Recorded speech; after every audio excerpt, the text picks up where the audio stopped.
Howdy, y'all. Happy Tuesday. Digitif here with you guys tonight as we hop back into some more Red Dead Redemption 2. We finished the main game on Sunday and said goodbye to Arthur Morgan, a true cowboy hero. And now we follow the adventures of John Marston, who is struggling to accept the normal life that Arthur tried to give him. I wish it was as easy as him just getting a job, but it's a little bit harder than that. On Sunday, we did a little bit of the epilogue, about an hour or so. The epilogue takes place approximately 8 years after the end of the base game. That was news to me. I actually didn't know that there was that big of a gap in between the base game and the epilogue, but I learned. And basically, John and family have gotten a job at a local ranch, and John's been doing all the classic ranch hand stuff, shoveling shit, milking cows, you know, the good stuff. Unfortunately, though, trouble found John. Or did John find trouble? Hard to say. Either way, the ranch was attacked by some local, I want to say bandits, but they were actually gainfully employed. But anyway, the ranch was attacked, and John took it upon himself to help out. And in doing so, he did a lot of murdering. So that's where we left off on Sunday. It appeared that the Mrs. Abigail was not very happy about John whipping out the old pistol again. So we'll see where events take us tonight, if the game would ever load. Look at that really slow bar. Anywho, hello, TS, Euro, Meerkat, Meadow, Shaggy. How are you all? So good to see you. Thank you for being here. Meowdy, meowdy. Tiff, when you say your air conditioner to be colder, would you say you turn it up or turn it down? We say turn it down, but honestly, I can see the argument for either way. Because, like, you're turning up the air conditioning to turn down the temperature. So, like, I don't know. What do you guys say? Hey, MK says they're preparing us for the GTA 6 wait. I think so. They made us wait that entire little bar there just to get to the freaking Rockstar logo screen. Guys, come on.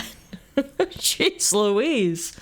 Tell you one thing. Two things in this world are known to be true. A, Rockstar makes good games. And B, Rockstar also makes us wait forever and ever. Amen. Meadow says, did anyone hear about the one guy that fixed the GTA 5 loading screens by himself? No? A, I didn't hear that, and B, I didn't know there was an issue with the GTA 5 loading screens, so please tell. Tell me more.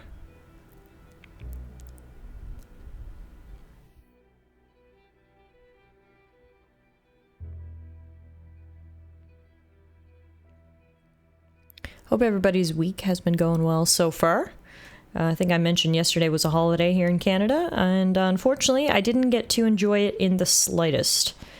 I think I've mentioned to you guys before, I have some spinal issues that I've dealt with ever since I was a kid. I had a surgery when I was a teenager, and for the most part, I'm doing pretty good, but every now and then I'll basically get what I can only describe as a flare-up. I'll wake up in the morning and I just can't move, and of course, yesterday was that day. If anything, it was good, because it was a day off, so, you know, I didn't have to worry about calling in sick to work and all that stuff. But on the other hand, it sucked because, you know, I wanted to enjoy my day off. So I spent the entire day yesterday in bed.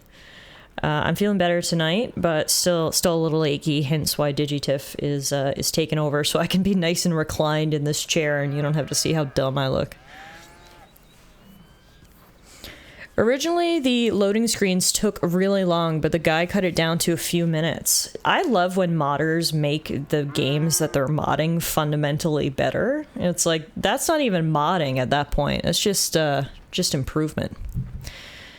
MK says, Rip, are you at least able to Steam Deck while laid up? That's what I did all day yesterday. I got propped up on some pillows, I was applying ice and heat to my back, and Steam Decking the entire day. I played so much Trails of Cold Steel 4 yesterday, so it wasn't all bad. It wasn't all bad. I made the most of it. I watched some TV, I gamed a lot, so, you know. It could always be worse, but yeah, I did do a lot of Steam Decking. Hey, Malice. Air conditioning is for the weak? If that's the case, then call me weak, because goddamn, I wouldn't be able to survive summers in our condo without AC. I bet every time you start up GTA 6, it will download a shader cache the size of GTA 4. Most of the tech budget in this game went to temperature-controlled horse bollocks TM. Optimizing load times took a backseat. Honestly, fair. I'm sure a lot of time and resources went into making sure the genitals of the cows and horses were anatomically correct, so... Not to mention the utter physics. Yeah, that too. That too, actually. How long before Dr. Alana gives you a New World Blues-style robo-spine? Honestly, I'm in. Like, if they're ever looking for candidates and they're like, does anyone want a robo-spine? Sign me the fuck up. I am ready for a nice new spine. Air conditioning is for the living these days. That's what I was thinking, actually, Malice. Some people in this world are dying without AC, so it's only going to get worse. Pronghorn Ranch is such a beautiful place. It's absolutely gorgeous. I was saying earlier, the fact that Arthur gets to... sorry, I'm going to call John Arthur and Arthur John many times throughout this epilogue, so please forgive me. We just spent 65 hours with Arthur. It's hard to switch on a dime. I was trying to say John would be so lucky. Not only did he get a job, they also gave him room and board for his entire family. He gets paid a good wage and gets to work here? Like, people would pay so much money to stay at Pronghorn Ranch nowadays. This would be turned into some sort of spa, vacation destination. There'd be a brewery over there. This place is absolutely stunning. Hey, Beast. I think we're glassing over the real issue. Why didn't our top streamer have the game booted up and loaded by the time stream started? I normally would, but as TS pointed out, Rockstar Games have a nasty habit of crashing if you switch OBS scenes while they're on. So that is my issue. Before I've tried to do it, I've tried to have the game loaded up and ready, and for some reason, when I change scenes in OBS, the game crashes, and then I gotta load it all the way up again, so... Y'all gotta wait for me while we load it up together. Hello, yes, this is my resume. Yes, that does say inventor of dynamic testicle horse physics. Are you impressed yet? I can't find a solid time cut for GTA 5, but I remember it used to take really long. I know it was in Gamer News at the time. I'm sure you're right. I mean, it's been so long since I played GTA 5 that I honestly can't remember, but I definitely believe you. All right, anyway, we did a little patrol of the ranch. It's a beautiful day in the neighborhood. Let's go see what Abigail has to say. I'm a little worried because there is a horse and cart outside. Abigail, you're not moving out, are you? Oh God, is she that pissed at me that she's ditching? How you getting on? Oh no, she's having lunch. It's fine. I think. Here, I'll get you some coffee. Oh, she's getting me coffee. Yeah, no, we good. I know how to do is, well, you know, undertakers like me. Cattle, not so much. That ain't true. Ain't no rancher. Rustled horses, not raised them. Stole cattle, not birthed them. Stop being as stubborn as a stick in a mud, John. You can learn new skills. Old ranch, Beecher's Hope, down by Blackwater. Was you? Well, Jack read it to me, but I thought maybe we could raise some money. Bank could lend us the rest. We could be happy, John. Bank loans? I got a goddamn price on my head, woman. John, speak to her with respect. Jesus. Get somewhere, make something. You go and show the entire world that you ain't Jimmy Milton. Every place we've been has been the same. We start doing okay, and then boom, you act like the big man with the gun. I mean, the fact that it's been 8 years since Arthur passed away, honestly, I'm getting where Abigail's coming from. Apparently, they've been doing this same song and dance for 8 years. They still haven't settled down, so I get why she's pissed. Milton, ma'am. Mr. Geddes, John living that post-felon struggle. Yeah. Collect some mail for him at the post office. Sure. Okay, it's a mail wagon, not a move-out wagon. That's good. It's getting soft. Also, John, don't just say that. Just because he likes to read books doesn't mean he's soft. Address I ordered, I think it's in your name? My name. I think so. One's in your name, and the other one's in mine. Only one should have come in by now. How much shopping you done? Oh, yes, a real keen purchaser of goods, me. Look at me. Okay, Lancelot. We'll make a man out of you yet. Not too much of a man, mind. He's only a boy. Just gonna show him how to drive the wagon a little.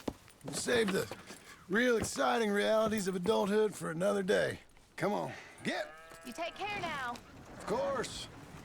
MK says, I mean, people are generally pretty squishy, so soft is probably accurate when compared to the rest of the world. True, we don't have shells or carapace or anything like that. I like being in the house, Pa. Life ain't just. I like being in the house too, kid, I get it. What happened the other night? Men don't read. Blasphemy. I'm in a hurry, even if you're Men shoot things and women read. It's the way of the world. To do. To protect you. Ma said, Hey, Corrupt, how are you? Hello, happy Tuesday. Welcome to Red Dead Redemption 2. We're currently in the epilogue. John's trying to live a normal life, and he's having trouble leaving his felon ways behind. He's also having trouble being a father to poor Jack because they have nothing in common. John's interests include stealing horses, shooting people, and getting drunk. Jack's interests include staying inside, reading books, and yeah, doesn't really line up. There's still patches in his coat from the wolf attack at the beginning of the game. That's a nice touch. That's a nice touch. Also, I thought Jack was driving this wagon. At least they do let women read. Wasn't that long ago in this era they thought reading's a manly male privilege. Yeah, that's true actually. That's true. Who taught Jack how to read? Because John and Abigail, neither one of them know how to read, I don't think. Take the reins, little. I bet it was Hosea. I don't know, Pa. It's easy, boy. Don't Dutch be and scared. Hosea, says Meadow? Okay, yeah. That makes sense. What do I do? Well, just hold them and pull them short to slow down. Tell them to go faster. Give them a little switch. And then pull to one side if you want to turn. Here, try it out. Was Jack reading by the age of 4? If so, impressive. He's a whiz kid, alright? Hey Idaho, how are you? Happy Tuesday. Jack's just a genius being held back by his dumb dad. Yeah. John didn't get the privilege of having hobbies. He lived, breathed, and shit being a criminal. He barely knows how to wipe himself. I don't blame him for being scared. Oh yeah, no. And see, that's the thing. This is a very complicated situation. I don't blame Abigail for being frustrated with John. I don't blame Jack for feeling like he has nothing in common with his father. I don't blame John for struggling to adjust to this life.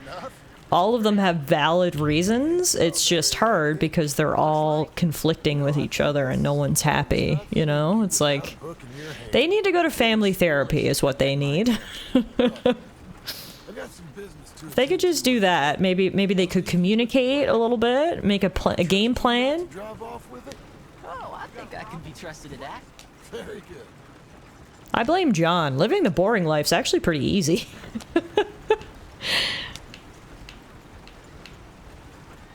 And I mean, like, John, you can still do, like, shit on the side. You know?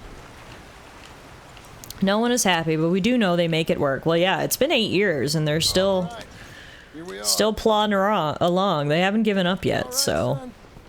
Sure. they're doing their best. Everyone's doing their best. You wait here. I won't be long. You can see Hosea and Abigail teaching Jack in camp when you are Arthur. Really? Drive us home. Cool. Hi, Karis. How are you?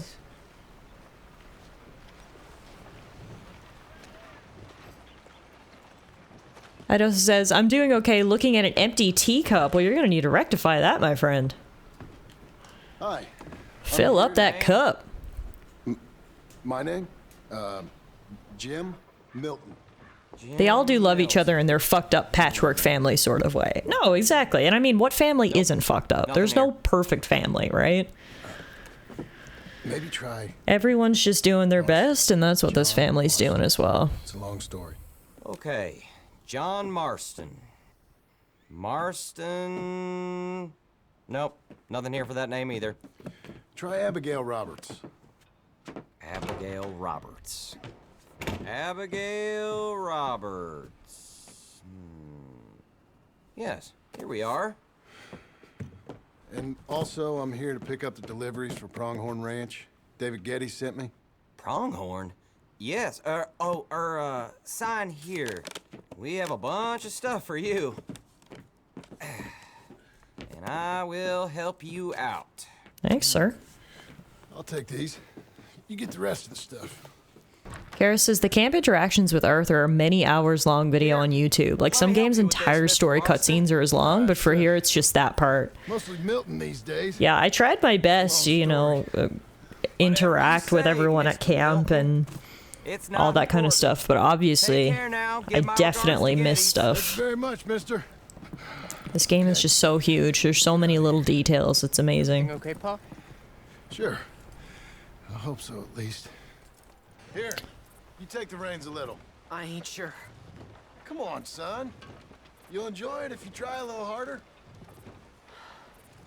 Okay. Okay, Pa. Yeah, like I'll give it to Jack. He's also clearly not interested in any of this, but he's trying. He's going along with it for his dad. We've come all the way out here and we just gonna turn around and go back? That's what we're doing. Turns out, I missed the seclusion of the ranch more than I figured for. Don't you want to go to the store or the saloon or anywhere? We're going back. Okay, boy? But I've been sitting in this wagon I don't know how long. But nothing. Keep on driving and watch the road. Yes, sir. Thank you. Jesus. Mind your father, okay? I got my reasons, even if I don't care to explain them.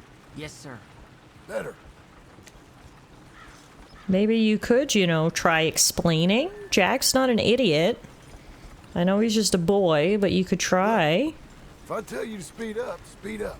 If I say slow down, you slow down, okay? Jack is driving. Next, Dad needs to read a book. Yes, exactly. Exactly. All right, speed up. Let's get away from there. Okay. Come on, John. It's only fair. You gotta read one of his little stories about heroes and knights.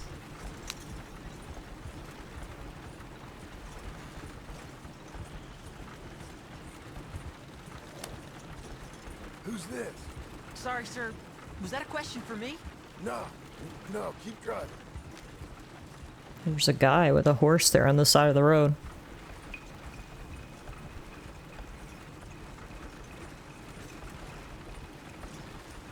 Yep.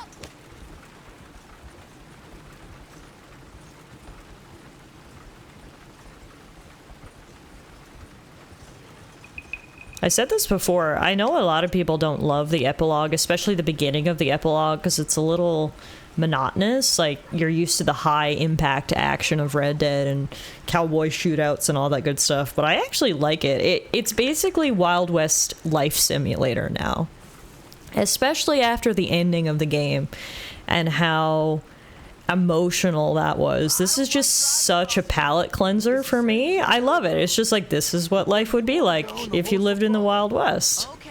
It's very centering. Yeah, that's a good way to put it, Meerkat. Absolutely. I think the horse is It's like, yeah, there's a small sect of people who were living the outlaw cowboy life, but for most people, this was about as exciting as it got, you know? Just keep driving. This is real cowboy life. Loving the Red Dead ASM Redemption. Gurky, hey my friend, good to see you. Thank you so much for the resub, 37 months.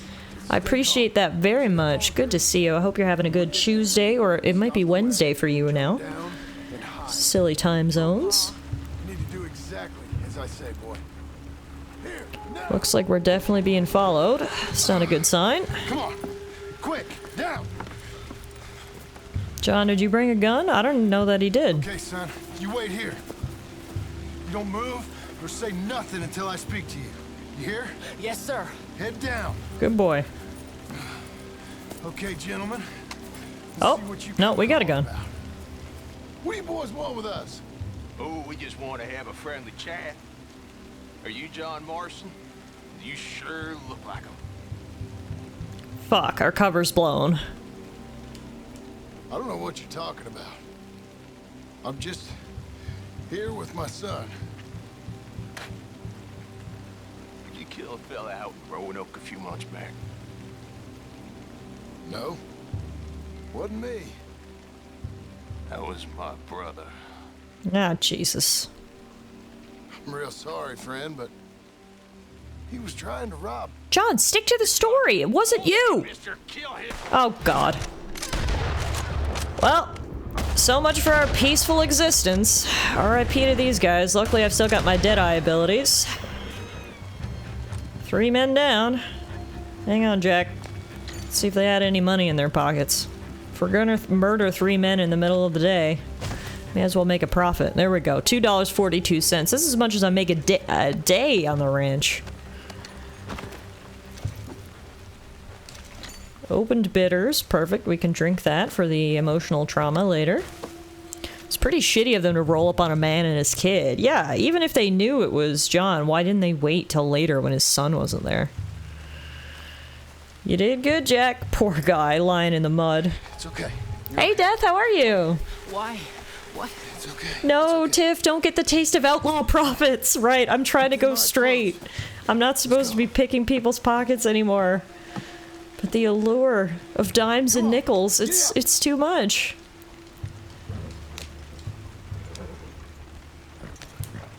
I haven't had a chance to go pants shopping as John yet, you know? I told you not to look, boy. Are they dead? I didn't have much of a choice. You saw that. Now, So much money and so easy. I need you to hold it together. I can feel the lure of outlaw life calling me like the devil's mistress. You were real brave back there. Real brave. Did exactly like I said. Really? Poor Jack's having a panic attack. If you hadn't listened, things could have gone real wrong for us. Death says, I'm good, getting stuff around for a work trip tomorrow. Oh, cool. Where are you going? Anywhere exciting?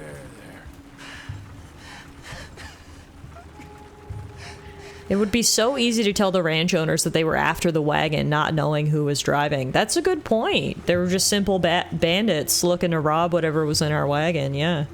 John actually probably could explain this away. Just when I thought I was out, living a normal life, they pull me back in to shootin' tootin'. I have to go to Indianapolis for a salary manager meeting and dinner. Wow, look at you, fancy. That's fun. I hope they treat you to a nice dinner. And I hope the regional manager's nice. Hey, you know, your mama wants us to buy some old ranch. You read to her about it, didn't you? Mm-hmm. What was it called? Mm-hmm. What was the name, boy? Beecher's Hope. That's right. See, this is a good example of John being a good dad here. Like, John's not a bad dad. He just struggles. He has his own issues, and then he struggles to connect with Jack. But he's doing a really good job here at trying to keep Jack calm, talking to him. Yeah, that kind of life. Death's doing the Indy 500. That's what he's secretly going there for. Would it? No, it wouldn't.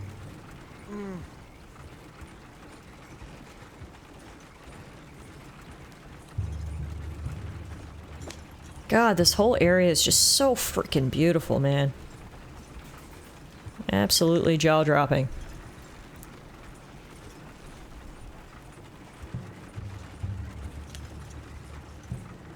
Even when it's raining and overcast, it's like, what? This place still doesn't lose any bit of its beauty.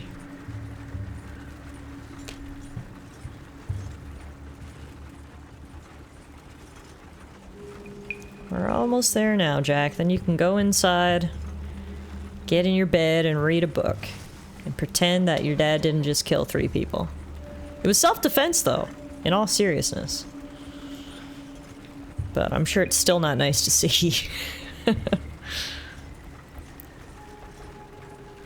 It's a nice, peaceful place when guys aren't shooting at you. Exactly, Malice. Exactly. It just seems like guys are shooting at me more and more lately. Ruining my hard-earned peace. Good luck explaining that to the feds. What? Okay, here we are. That was an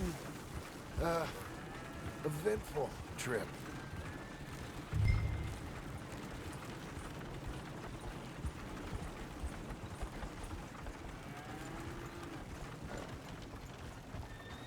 Home sweet home.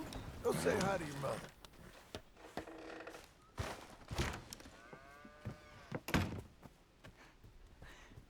How was the... What happened? Yeah. I don't... We got shot at. Shot at? What happened? Well, we got followed, and then Followed by who? probably someone who knew me. If we didn't get to them particulars, I'm sorry. My son.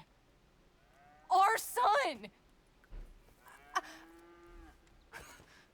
It was your dress that caused all the problem. Weren't even a dress. It was a gift for you. Oh, now you got egg on your face, don't you, John Marston? That's what you get for trying to blame it on your wife. Living the simple life was not as easy as Arthur envisioned.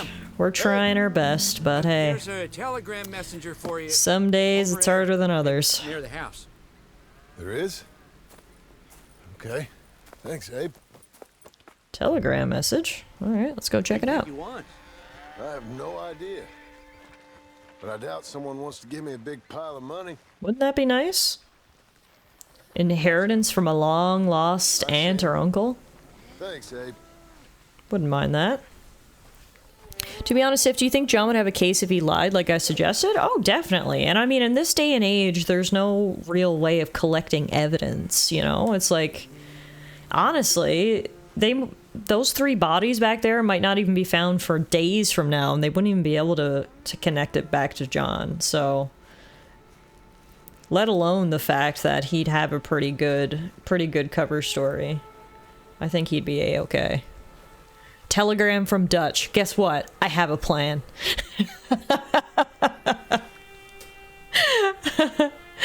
Uncle Ed McMahon has sent you a telegram to let you know you won the Publishers Clearinghouse. A plan? Sign me up. It's been 8 whole years without a plan, and look where I am, on a beautiful ranch, making beautiful wages, having a nice roof over my head. Ah, it's just not the same without Dutch. Excuse me, mister. I'm Jim Milton. Heard you had a telegram for me? Yes, here. Sign there. Thank you. Jim. Cut to Man Tracker's great-great-great-great-great-grandfather sniffing the horse poop and looking for tracks. Stop. It's Sadie Adler. We've got something to discuss. Sadie Adler. Now that's a name we haven't heard in a long time. There most days.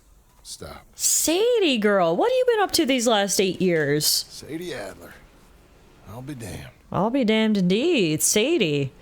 One of the only good ones still left. Good to hear she's still doing well. Although if she's at the saloon in Valentine, how well is she really doing? We gotta go see what Sadie wants, right? Actually, by this point, they did have pretty decent forensics, like being able to prove a bullet came from one gun and how many rounds were fired and what kind of wounds are left. Oh, interesting.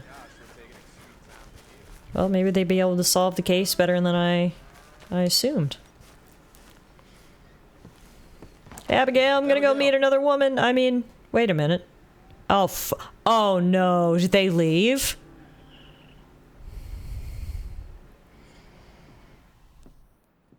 Shit. Darling John, a kind lady in the village helped me write this. She had men problems of her own, but that's a different story. Listen, I've begged you, but it don't seem to make much difference.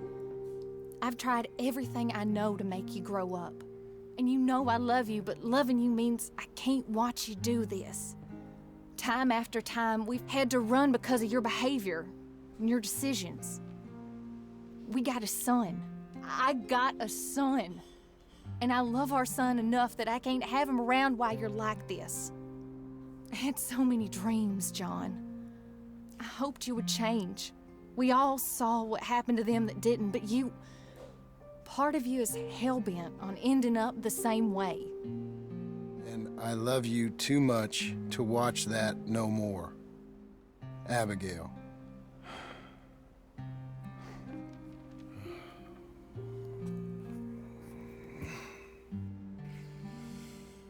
Well, damn. Oh no, is that the present? Ready for salt in the wound? Damn, a Dear John letter.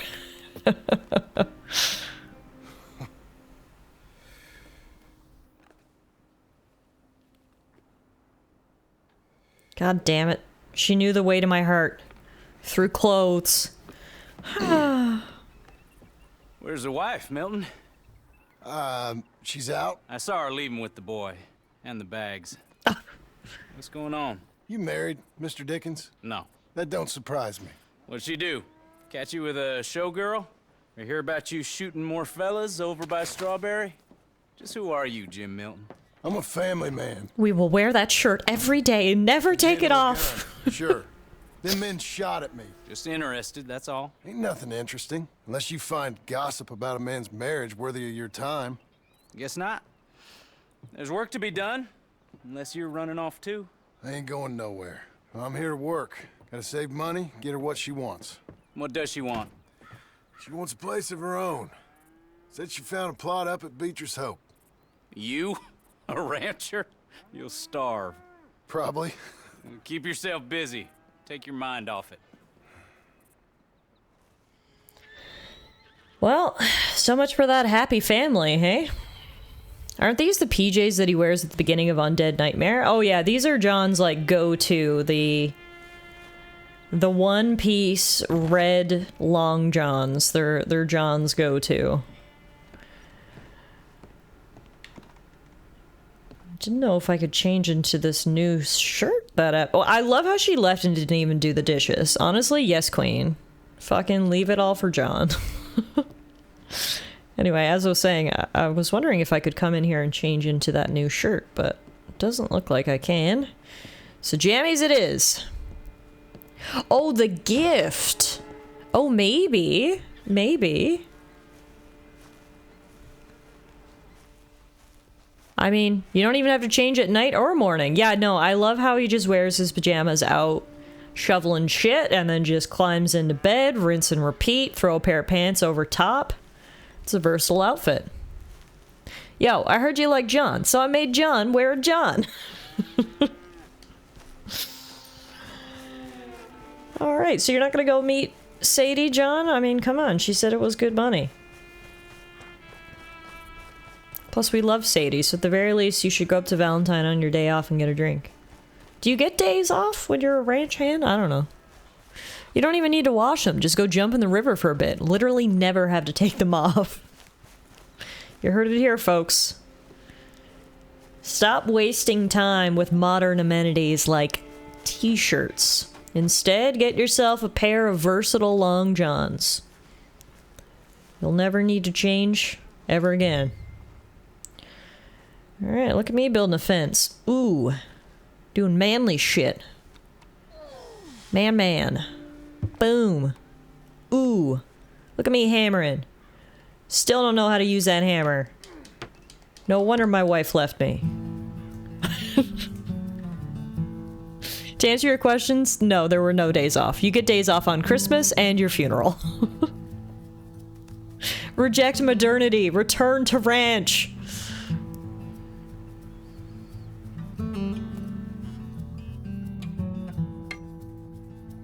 How often does the fence need to be built around here? Like, my God.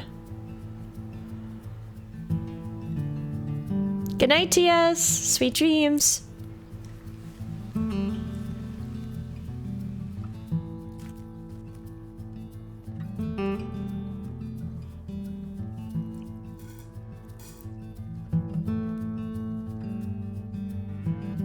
Days go by at Pronghorn Ranch where the fences always need building.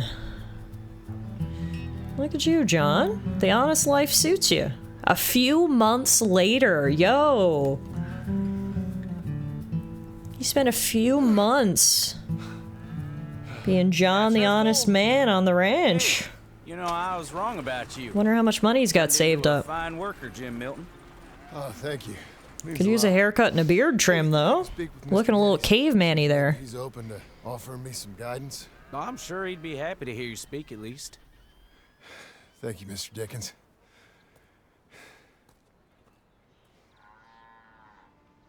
Alright. We've been shoveling shit for months. If we made $3 a day every day for 3 to 4 months, I mean, we'd have over $100 to our name, which would be like $3,500 nowadays. Actually, not that much, but...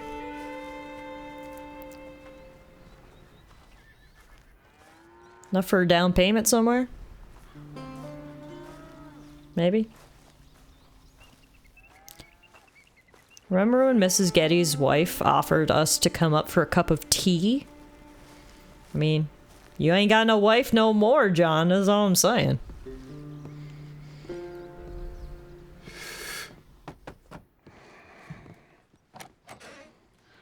Hey, son.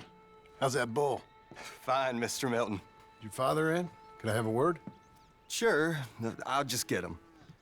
Pa! Hey, I'm right here. What's the problem, Milton? Sorry for the disturbance, sir. Oh, no problem. My wife, she just began her morning discourse on the subject of my faults. Ooh. Experience I think every man can relate to. In some ways, my wife also has issues with some of the decisions I've made. Real issues. Hmm? Do you believe a man can change, sir? Where is this heading? Guess I don't know. I've tried to be a good hand. I've worked hard to secure your property. And for that, we are grateful. And you've paid me well besides. The thing is, I suppose, I need to get a place of my own, so I can prove to my wife that I've changed. I understand. But I ain't got much money. I ain't asking to borrow none. But maybe you could go to the bank and put in a good word so they could give me a loan. A loan, huh? So I can buy that place, Beecher's Hope? Yes, I know it. Yes, of course, sure. It'd be my pleasure. But take my advice, Milton. Take your money and go buy passage on a boat. Go to Brazil and forget all about family. I'm just joking, son. Just make sure you deal with Ansel Atherton at the bank. He's a distant cousin. Here's my name. Tell him to ask me direct himself. You'll get what you need. Thank you, sir. Yeah, I was young and dumb once, too. You'll get her back.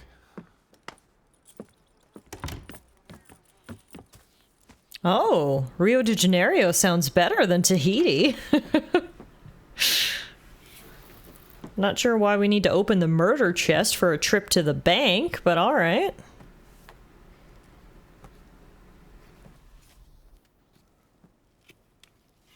Do you know what state this is in? I don't. Oh, apparently we decided to go proper cowboy for our trip to the bank, because why the hell not? John Marston at your service. Give me a loan, baby.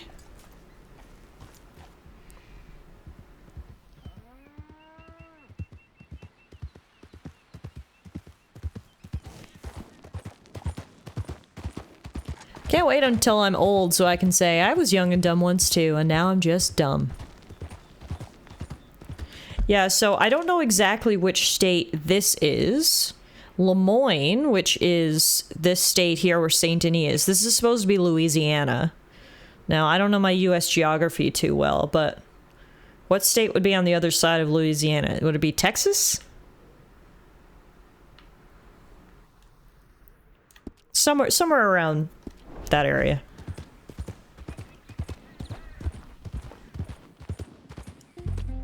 Alright, so, actually, back to the map. Texas ain't got no mountains like this. Oh, that's true. That's true. Yeah, it's fictional. I guess it just, sort of a mishmash of different Midwest features. Yeah, so we've got 2 quests now. We go down to Blackwater to speak to the banker, which I definitely want to do. But I feel like before we do that, now's as good a time as any to go see Sadie. Because once we get our bank loan, we're going to be a proper man who doesn't get into trouble. You know, so we're going to go get our wild side out with Sadie first before we become a slave to capitalism. Ooh, we got beautiful music. Cruel, cruel world, I'm moving on. fast, and I've been living too long.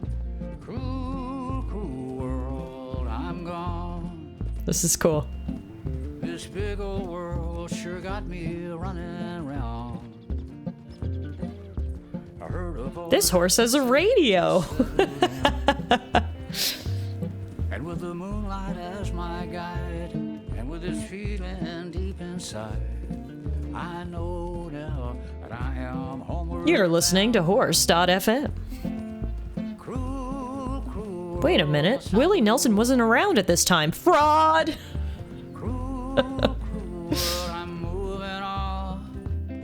What do you mean? Willie Nelson is immortal. Wait, isn't Willie Nelson dead? Oh, fuck. I'm gone.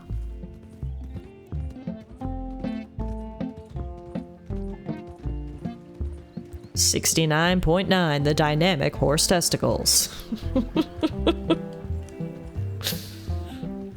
You're home for hit music. Willie's still kicking? Oh, thank God. Okay, so my immortality theory stands. Remember to smoke your tokes, people, and you too can be immortal.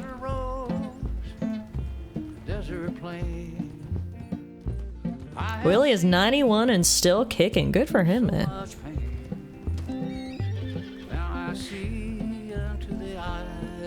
The radio is very clear. You must have a stable connection. Nice.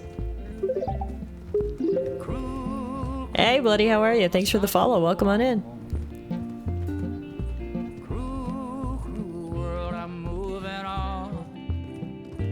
I've been living too fast, and I've been living too long.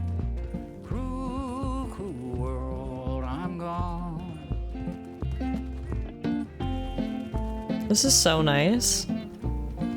Finally getting a bit of freedom as John to explore the open world. Radio's coming in clear. Beautiful music on this beautiful day to ride through the mountains. What more could you ask for? Dusty trail, saw a vapor light. Was it a mirage? I don't know, but it seemed right. I felt mission, I felt trust. I knew then that I must go to her from this cruel world. Cruel, cruel world, must I go on? Cruel, cruel world, I'm moving on. I've been living too fast, and I've been living too wrong. Cruel, cruel world, I'm gone.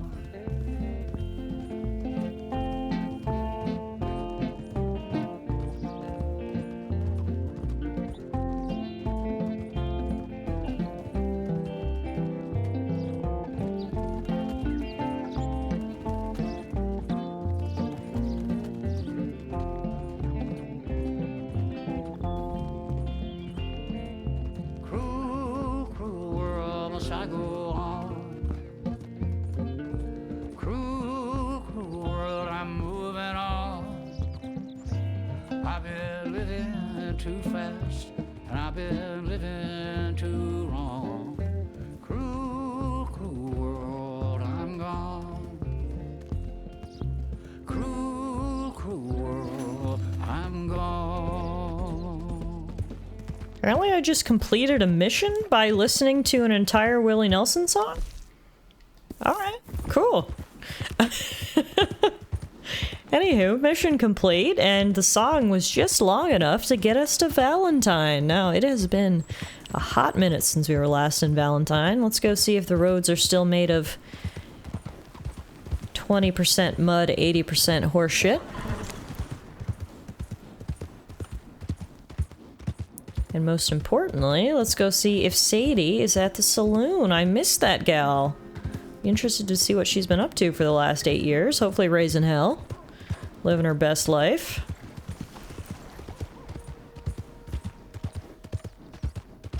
Not sure how she knew where I was to send me a telegram, but I suppose John's not being as inconspicuous as he hopes to be. Oh, hey, that house is finally built. Remember they've been building that house on the corner? When we were here as Arthur? Oh, it's a restaurant, actually. Valentine restaurant. Nice. Yo, be fair. I give myself side quests solely to listen to certain songs sometimes, so I get it. Sadie, probably liver damage. Yeah. But I mean, hey. If she wants to give herself liver damage, she is a strong, independent woman who can give herself liver damage. Also, happy to report, roads, still the same composition as 8 years ago. Now, Miss Sadie Adler, where are you at?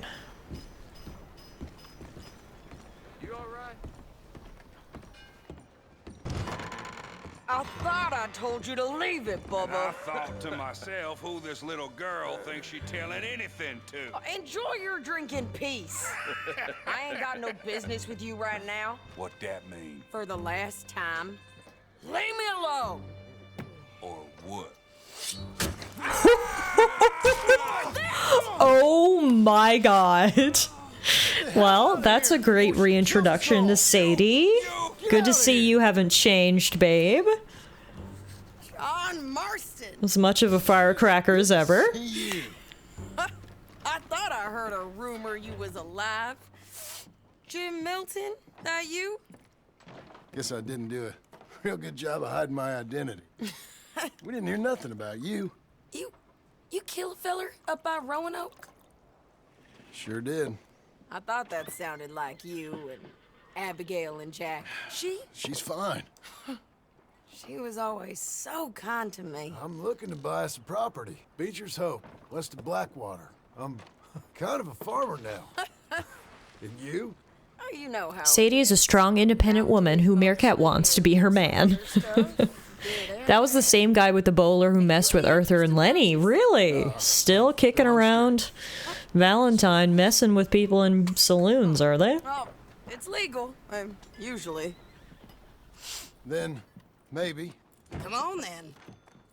What? Where are we headed? Strawberry. Got on the run from New York. Good price for him.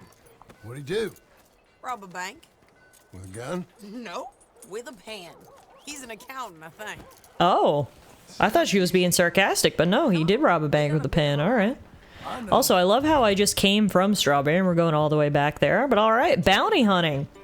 You said you had That's what you do now, Sadie? I mean, that suits you, actually. Sadie the bounty hunter, I see it. What? I think so. Micah's still alive? About a year back? Okay. We No. always said, if we found him, I know what we said we'd do. That ain't changed. I didn't think I'd see any of you again after you left for the Yukon. Now we came back. Didn't strike. Oh, that's where we were before? We went all the way up to the Yukon? Holy shit. Probably why I can't afford it. Jeez, we've been all over the place trying to live an honest life. Civilized. Bad folk won't be around for long. Well, count me interested if Micah's still around. I've got a little revenge we need to dole out. Tiff, if you could meet one character from any video game to go on a date with, who would you choose? Tifa. Didn't even need to think about that one. What about you guys? Everyone, give me your video game crush, please. Who are we taking out on dates? Kara says, whoa, that was fast. I definitely have never thought about this, ever. Not once. The speed on that response. What can I say? I was prepared. Also, John, how do you only have $30 to your name if you've been working at the ranch for months? Where are your savings? 45. Okay. You head up that way. Aerith? Ooh, Kirky, we could double date. Get some tea? I like it. I like the sound of that. Alright, Nathan Kirk. Anyone seen a Nathan Kirk around here? Hello, sir, with the saw. You seen a bald New Yorker named Nathan Kirk, about 45? No, sir. We get plenty of New Yorkers here. It's resort town, you see. Adirondacks of the West, the mayor calls it, but I can't remember any of the bastards. Okay. Ask in the general store or the post office. They tend to know who's in residence for the season, as we say. Season? Good lord. See, I told you Strawberry is a beautiful town. It honestly makes sense that the mayor's trying to angle it as sort of a resort town. Come experience the Wild West, New Yorkers, in Strawberry. It's authentic. Look, we have major globs of horse shit on the road. Abigail's been out shopping with John's earnings. Malice says they'd take Shadowheart on a date. Okay, okay, good choice. Hi there. Can I help you, partner? Yeah, I'm looking for a fella. New Yorker, name of Nathan Kirk. Never heard of him. We get a lot of New Yorkers. It's a resort town, you see. I'm sure. Try in the Welcome Center. They tend to know most of the visitors there. Thank you.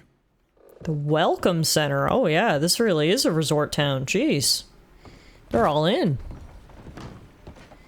Tiff, I found my stash of Canadian maple cookies. They're in the shape of a maple leaf. I hear if you eat one, you automatically get Canadian citizenship.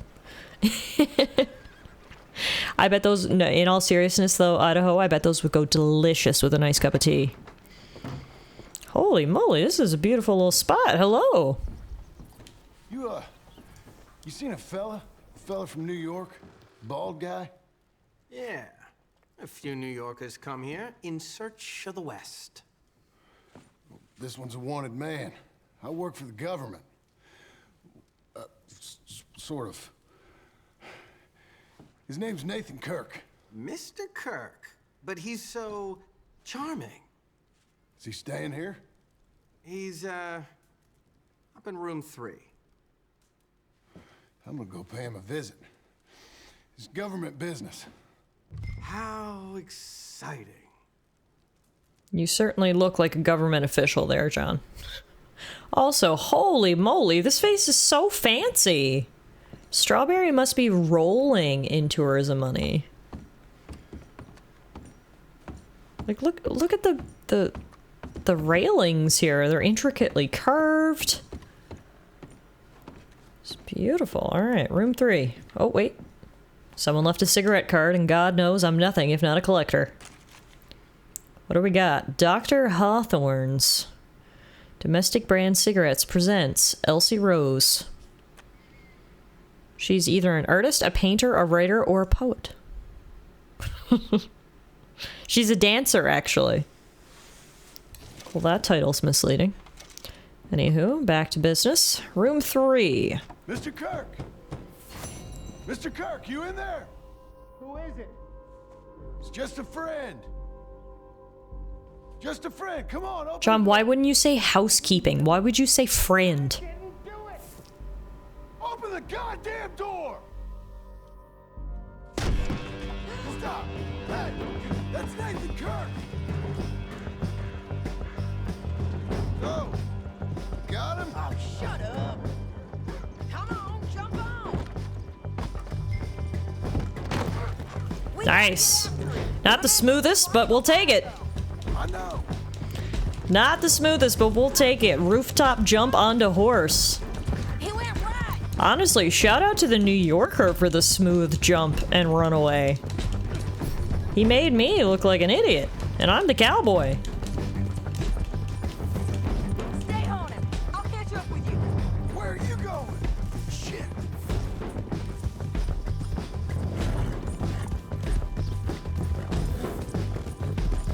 Also, it's times like these that I miss Lumi. May that good girl rest in peace. You ain't cut out for this, Kirk.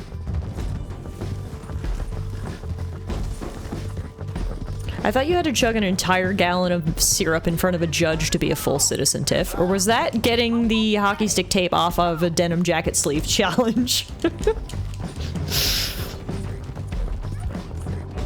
There are many ways to earn a Canadian citizenship, you see.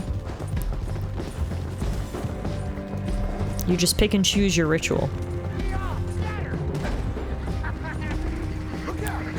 Sorry, little sheep. We're fine. I don't think I hit them. My god. For an accountant, can this guy ever ride?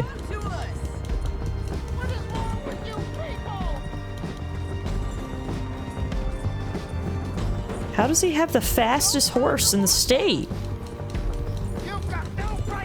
Okay, I think we got him now. Got him. Stop. Whoa. What you got there? I caught myself an accountant.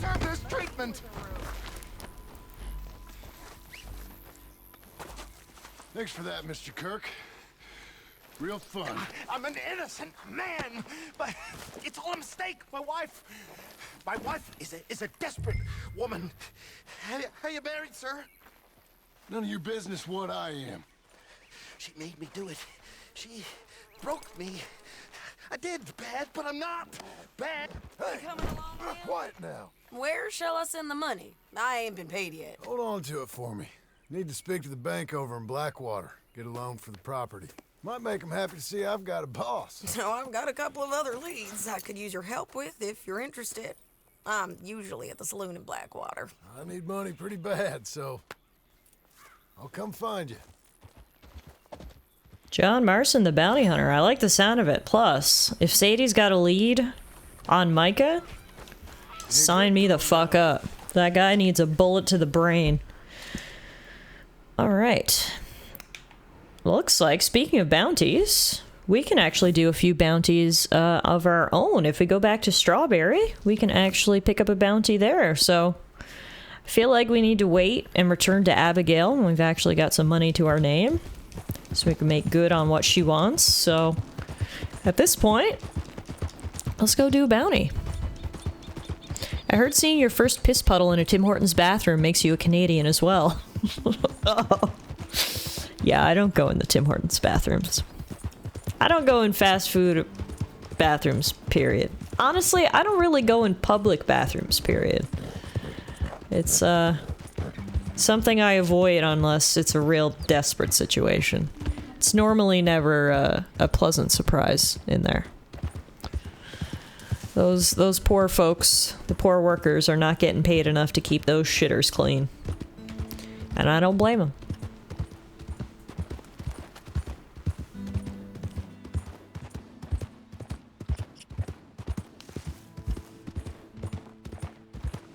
Wonder how much money you need to buy a ranch in 1907. Like $1,000, do you think? Maybe? I don't know. I have no idea. That was just a straight up shot in the dark. Apparently the ad was in the newspaper, so I guess if we can get our hands on a newspaper, maybe we'll see the ad and then we'll get a price. Speaking of things to do, I also really need John to trim his beard, because as I mentioned before, it is getting caveman-y. Doesn't look like there's any hairdressers in Strawberry, but there is someone selling a newspaper, so we'll stop there and pick up a copy.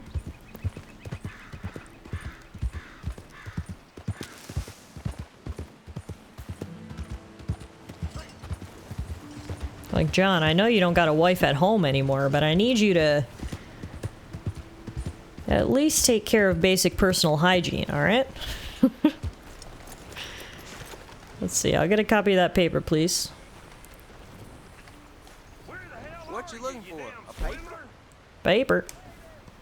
Thank you for your business. Thanks. Have a great day. So polite. Alright, what's been going on? Apparently the stock market crashed in 1907. The exchange is in free fall and the economy's on edge. Okay. President Waxman hails progress and discusses canal. Immigrants are flooding Ellis Island. Okay. New railroad has been completed. Okay.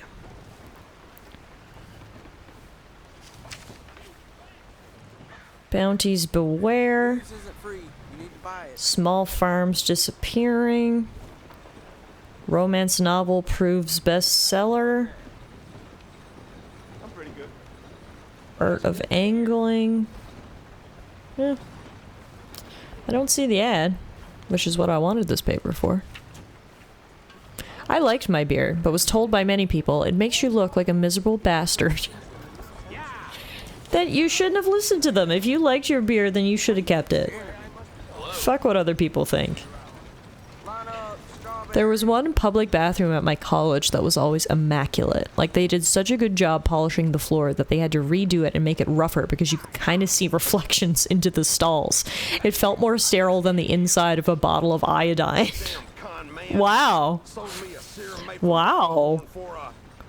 Shout out to the janitorial staff at your college. So I took it to a pharmacist. Turns out it's just water, table salt, and flour. You gotta help me find the bastard. What? Are you gonna pay me? Right. So, which way do you go? Not sure. I reckon he's hiding in town somewhere.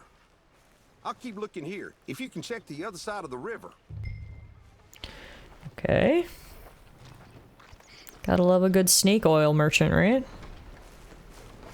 Let's go see what we can find.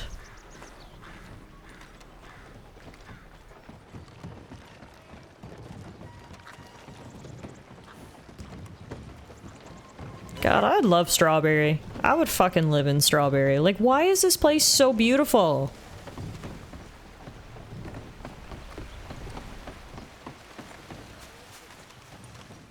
Yeah. See any snake oil merchants around here?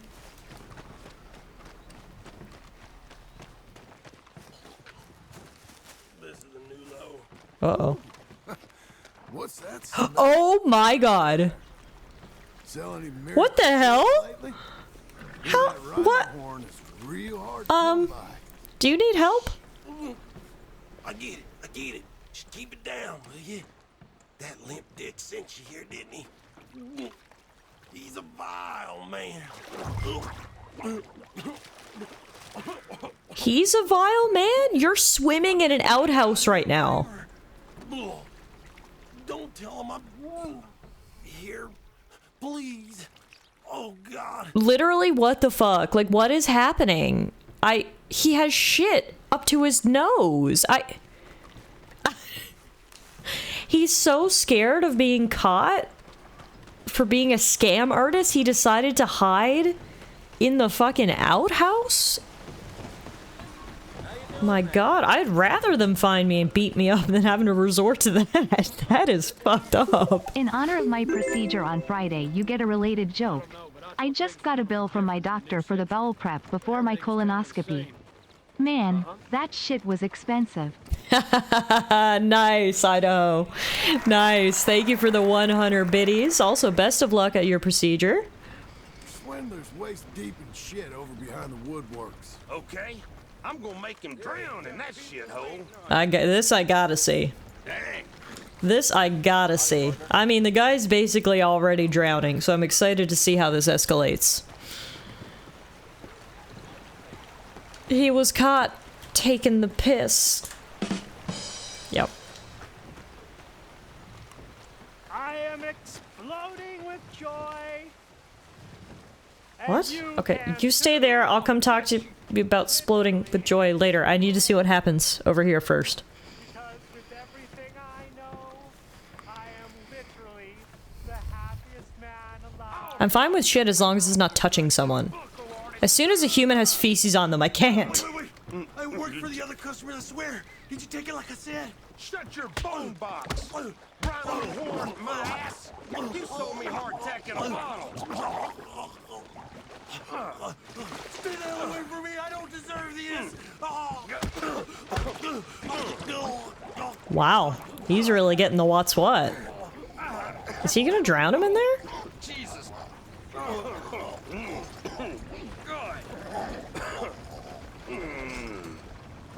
Jesus. Yeah, he drowned him in the outhouse. And I lost honor for assisting. Yeah. Mess with me.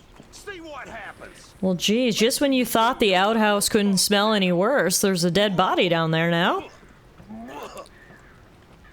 R.I.P. to that snake oil merchant. Not a word of this to anyone. Agreed? He had it coming. Hey! Oh my goodness, it's a Captain Abby raid! What's going on, Abby? Good to see you. Hi. Hi, Riz. Hi, Meow. Welcome on in, everybody, if you aren't following my friend My colonoscopy Abby. wasn't the best experience of my life, but it was up there. I mean, hey, we aren't gonna judge. We don't kink shame around here. Thank you, Idaho, for the 100 biddies. Hi, Abby. How was your stream? Everyone, please go follow Captain Abby Games. They are fantastic. I hope you had a good stream. Hello, everybody. My name is Tallara. I'm streaming with my little digital avatar tonight. I like to call her DigiTiff, and we are playing Red Dead Redemption 2. We finished the main story and are now in the epilogue. And we just watched a man get drowned in an outhouse, so you could say things are heating up. I was trying to make an outhouse joke there. I'm not as good as Idaho with the puns. Hello. Sorry, this is the best you got. Paranormacite is getting good. I'm feeling the Charlie Day conspiracy meme right now. Oh shit, there is nothing more fun than connecting some dots with a red string. I'm so glad you had fun. I haven't seen any of Paranormacite, so next time you're streaming, I will have to come check some out myself. I could use the little red string in my life, you know? You ain't a tourist, so I'm guessing you're a bounty hunter. Guess you can say shit is getting real now. There we go. There we go.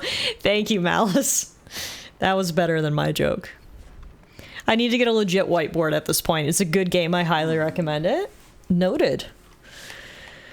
All right, we're going to pick up a bounty. $60 reward. Now that's what we're talking about. For Bart Kavanaugh of Laramie is wanted dead or alive. Bart Kavanaugh has been declared an outlaw in the province of Strawberry. It has been definitely ascertained that Kavanaugh is guilty of multiple counts of assault, intimidation, and the wanton destruction of property. Last seen near Gnarly Rock. If located, arrest and wire this office. Also, I love... It has been definitely ascertained. That sounds so sus. Like it has not definitely been ascertained? Businessman chasing up land deals. But I know higher guns when I see him. Laramie? I'm acquainted with some of those fellas. Yeah, Mayor's got a strange tolerance. But this one's gone too far. He's up north of here, the other side of the mountain. Alright. Tell me about this bounty. What's his charge? Intimidation, the destruction of property, violent assault. But they're all things we turn a blind eye to now if you're from those parts. Or so I'm instructed.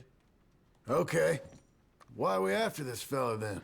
Bart Kavanaugh got fresh with the wrong girl. Oh. All those other crimes were A-okay. They were gonna let those slide. I figure I know what I gotta do. Capture or kill. Get freaky with the wrong girl, though? You're suddenly wanted dead or alive. R.I.P. Bart. Alright, how far north is he? Oh, not that far. Let's go find him, dead or alive. Bart Kavanaugh, we're coming for you. No, no, please.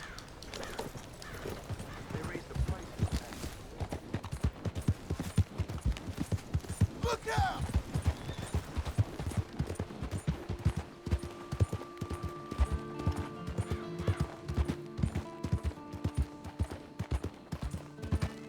Also, I love how John just gets to the point where he's like, fuck living an honest life. I lived it for a few months, I got a bit of money.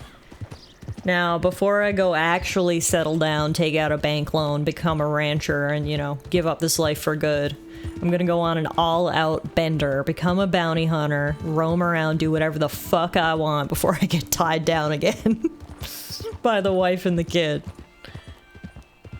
Alright. Do it, man.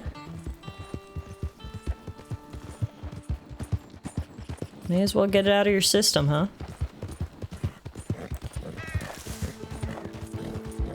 Let alone the fact that it's a good way to make some money. Stay right there and don't move. Who the fuck are you? Bullet coming, you don't stop still. This here's a holdup. You know what to do. I do know what to do. Yeah, watch this. This is exactly what I'm gonna do. Nice hold up, boys. Try again next time. Oh, there's more of them. Well, that's fine. Same old, same old. And that was the end of their hold-up business. See, I'd love to have Tiff in my apocalypse survival group to be a good mediator as someone who deals in law, but Tiff has already promised me she won't make it past day 4. Look, in my heart, okay, I've played so many video games, zombie survival video games, post-apocalyptic video games, that in my heart, I want to be like, fuck yeah, I'd be so good in apocalypse. I know exactly what to do. I'd end up being, the hero of the wasteland. But then I take a step back, and I think logically about the situation, and I be realistic about who I am as a person, and then I realized, yeah, I wouldn't survive 4 days. You're telling me there would be no electricity? You're telling me I would have to eat shit out of a can? You're telling me we would eventually run out of toilet paper? Okay, Missy. I can't shower? Yeah, no, see. Zombie survival sounds thrilling from the outside looking in. The realities, they're bleak.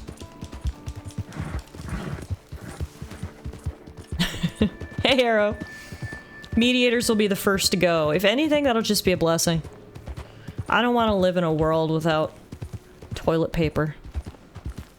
Like, what kind of life is that? Dude, I was just talking about how I die without AC. Yeah, exactly. Exactly. Like, what would we do for fun? Play with sticks? Like, no. Just end me now. Alright, I think we might have found Bart Kavanaugh. He's not being very inconspicuous. Is he crying or is he puking? You alright? The fuck? Damn gut rot. Sleep time's over, boys. What the? Oh. He's not Bart Kavanaugh? Who the fuck are you? Just a guy with the shits? Well, I woke up the whole crew. Anyway, this wasn't my most well executed plan, but it's fine. There's Bart. What the hell? This should sober you up. Get your damn hands off me! Anything you want me to hold on to? Take your money. Take your silver emblem ring. And now I'll take you in. Release me, you son of a bitch! No thanks. It's okay, horsies. You get to live a free life now. All is well. Oh, I can't wait to kill you. Good luck with that. I am, but I ain't done nothing. You ain't done nothing yet. You're threatening to murder me, so I don't know. The story's not checking out. A fella in his sleep. Thanks for making it so easy for me. Wish they was all as dumb as you. This guy saw John get shot by 3 men and keep walking like a Terminator and didn't blink as you took him down alone with a rope. Really couldn't care less. A literal demon arriving in the middle of the night. If you're gonna be sick, I was just gonna say, make sure it's over the side and not on my horse. It's fun taking you in dead. That's better. Real charmer, ain't you? What were you fellas drinking anyway? Some hillbilly rot gut. It was real fun. Till it wasn't. These ain't even my clothes. The fuck? Last thing I remember, we caught a rat in a boot, and we're all pissing in it. What? Ew. At least you can go to the gallows knowing you've led a full life, Bart. Oh, God, no. This boot's wet. It's coming back to me now. Sock full of piss. Worst day of my life. You peed in your own boot. The worst for last. You're real lucky I was indisposed. Yeah. I can only imagine you at your sharpest. Sarcastic John is best John. If you puke on my horse, I'll force you to clean it off with your jacket. I was thinking more your face, but yeah, you'll be cleaning it off somehow. That's for sure. Damn sure. I mean, the fact that this guy's boot is full of piss means, he probably doesn't really care about, vomit on him, so... Fortunately, it's probably not a strong punishment. A face isn't as good cleaning material. That's true. Maybe his hair? More absorption? Come on, don't do this. Let's work something out. No thanks.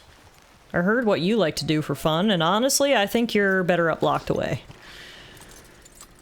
All of society will do better with you not pissing in people's boots.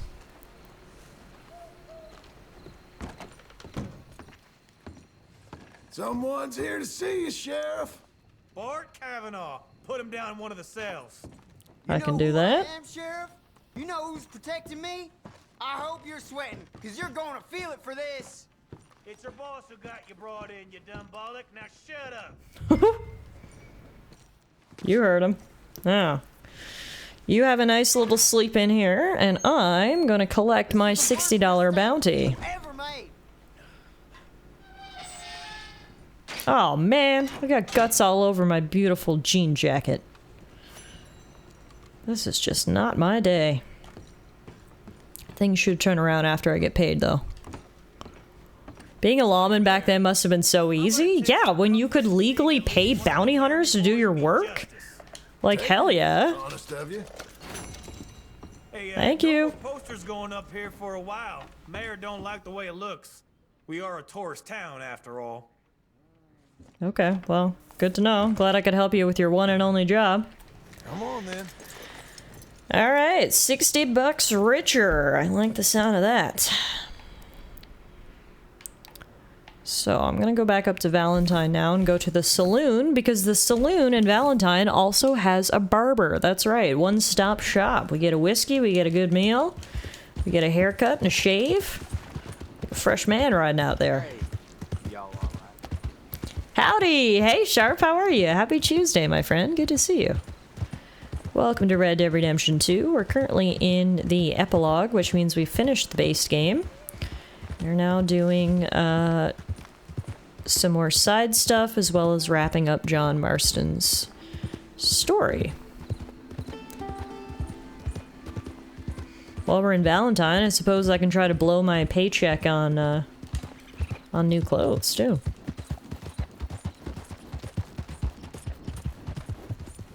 Speaking of... Okay, so I have all the guns that Arthur had. Excellent. That's what I was just wondering. I was gonna say... Do I have my inventory from when I was Arthur? And I do. I don't know if I still have the clothes. We're gonna have to check that. But I do have the guns, so that's good. Just gonna go spend all our money on hookers and clothes!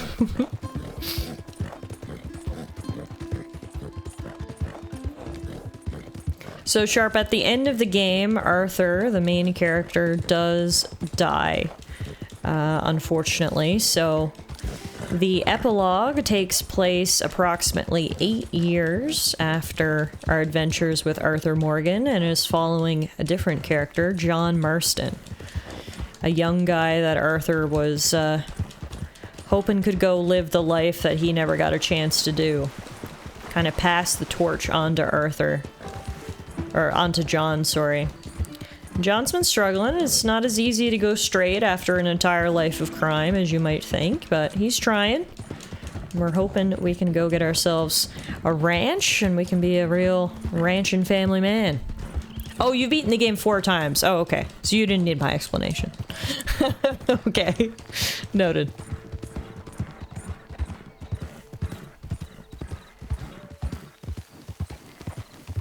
Hey, Meadow, welcome back. We're heading up to Valentine for a night at the saloon.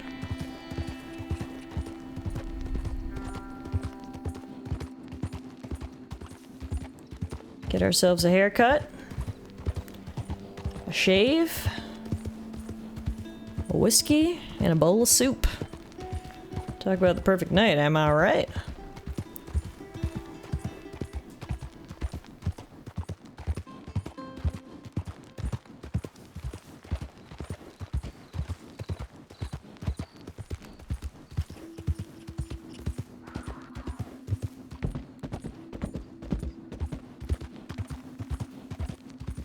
Also, congrats to my lawyer friend. He just received a state bar for the neighboring state, so he's now able to practice in 2 states. Nice. Congratulations to your friend. That's awesome.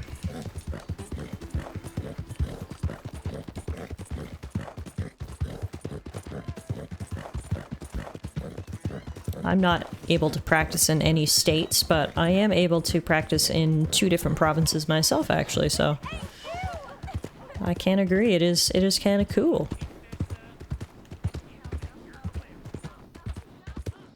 Pretty sure that woman was being abused back there, but I've really got a bowl of soup calling my name, so. You win some, you lose some, am I right? And then his wife bought a second dog to just even it out. I love that. Good for her. That's awesome. Did I ever tell you I'm starting to use terms like I'm not licensed for this and I'm not blank certified whenever I refuse to do something? I like it. It makes you sound like official, you know? Also, wow, there are a lot of people asleep in here. Is the barber awake? Yeah, he's awake. Good thing you work 24 hours. All right. I need a haircut, please. Wait.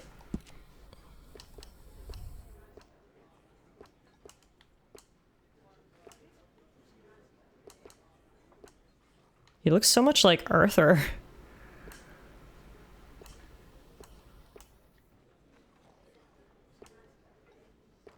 With his hair in some of these.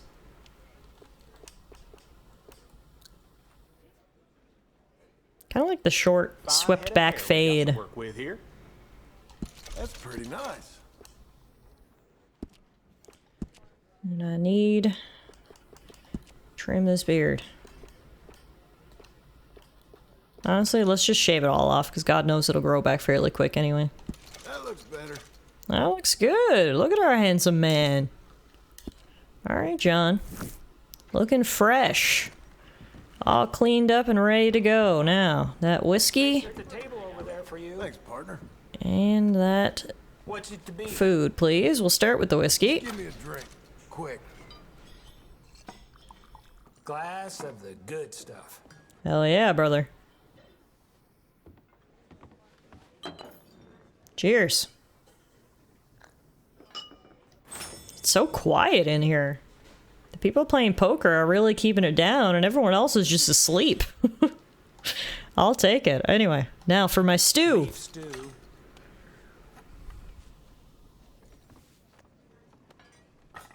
What's that rail on the bottom of the bar for?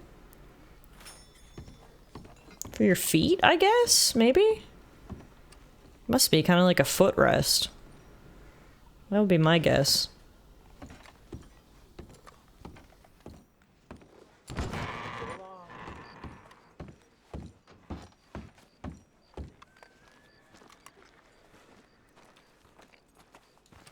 Now, another thing I'm going to do, I'm actually going to rent a hotel room just so I can really quickly see if we're able to access all of Arthur's outfits. I'd like a room for the night. Room's all yours. Head on up. I've been to a lot of bars that still have those. Oh, really? Interesting.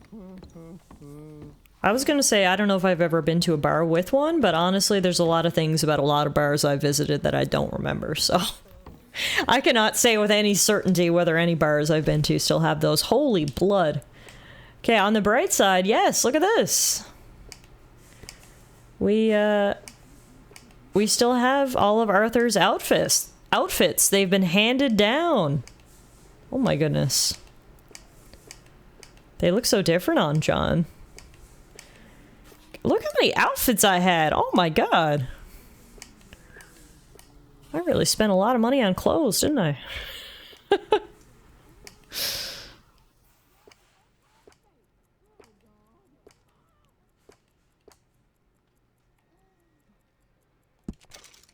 Way more outfits than I ever owned, LOL. I think I had like 2. Yeah, I spend a lot of money on outfits, believe it or not. I know that probably comes as a shock to a lot of you guys. Tiff, you did kind of clean those catalogs out. I don't know what you're talking about. I have no idea. Not a clue. I've never once gone clothes shopping in my entire life. All right, I want to wear John's outfit with Arthur's hat. I think is what I want to do.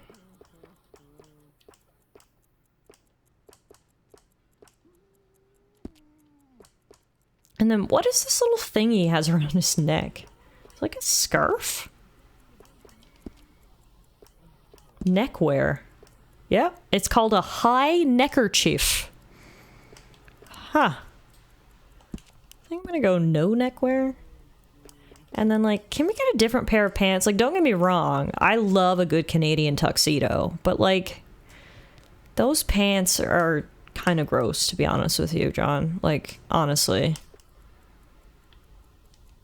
It's like when you'd wear flared jeans as a kid and you'd walk through mud puddles and then your jeans would be all muddy. That's John. Tiff, you bought so much clothes, they tracked your movements in and out of each town so they can plan their inventory correctly. Like, here, look at this. Look at this. We can do Canadian tuxedo, but we do it right. With pants that aren't disgusting. No wonder why they couldn't make it to Tahiti. Arthur was spending it all on clothes. Oh, you guys are funny, you know that? Y'all are fucking funny.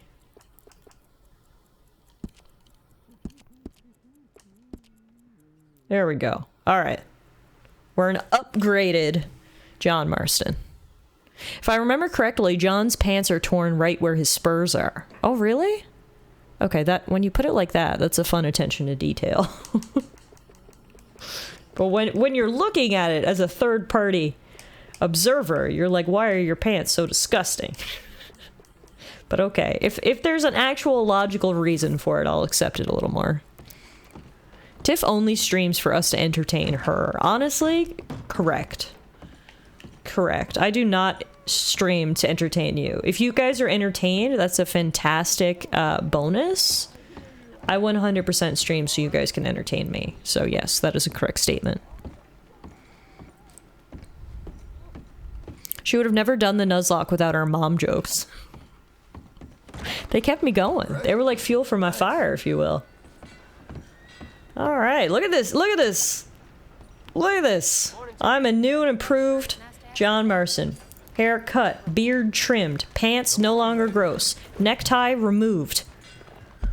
Let's fucking rock and roll. All right.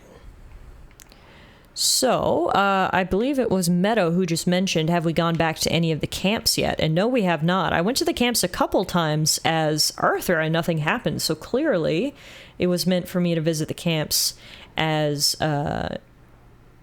John. So, we're going to be heading down south to Blackwater now that I'm all cleaned up, I'm ready to go to the bank and ask for a loan. So on the way, let's stop into our very first camp.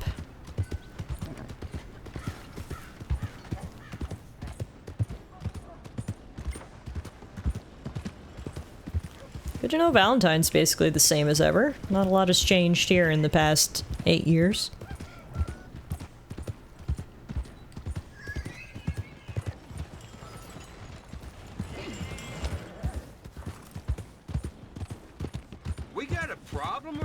Boots clean, jeans fresh, necktie removed, chaps assless. It's the only thing we're missing. No, I gotta save those assless chaps for when I get my wife back, you know what I'm saying? Ba-dunch. I'm still working on that.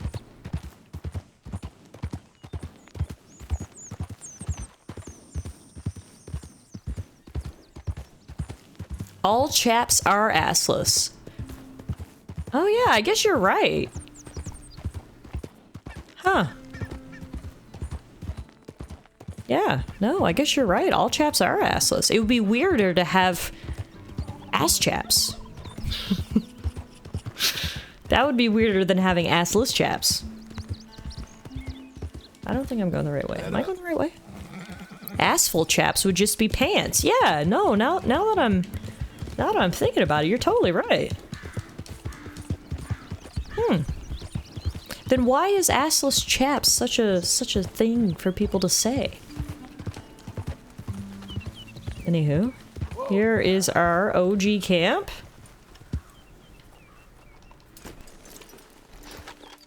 I think the thing I hate the most about this is the litter we left behind is still here.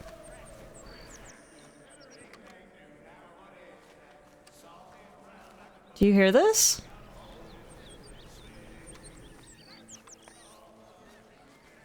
There was some faint singing. Is it just over here?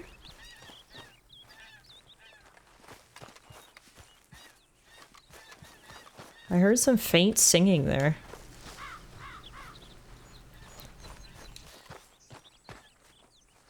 If you listen closely, you can hear Dutch in the wind coming up with a new plan.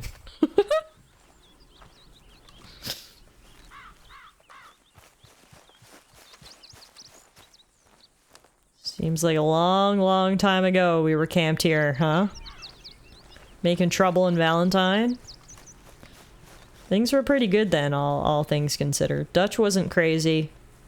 No one was dead. These were the good old days. Tiff, remember that what shit you bury in the woods now will become some archaeologist's PhD thesis in 1,000 years. When you put it like that, it makes me want to go bury some weird shit in the woods. Just to fuck up our future generation of archaeologists. Well, that was a nice little detour, and now we're gonna head to Blackwater. So Blackwater is an area that Arthur was never able to go to in the game. Blackwater was always off limits because we had our big ferry heist in Blackwater at the very beginning of the game, or I guess just before the game started. So Blackwater was always on high alert and essentially locked down back in 1899. But it has been 8 years now. Presumably, they've sort of moved on. That seems like a trap. Nope. And yeah, so TLDR, we get to go to Blackwater, which is one place that we were never able to visit with Arthur. But yeah, at least we got to a little bit of ghost laughter and singing there by visiting our camp. That was interesting. Isn't a grave robber just a premature archaeologist? I suppose you're right.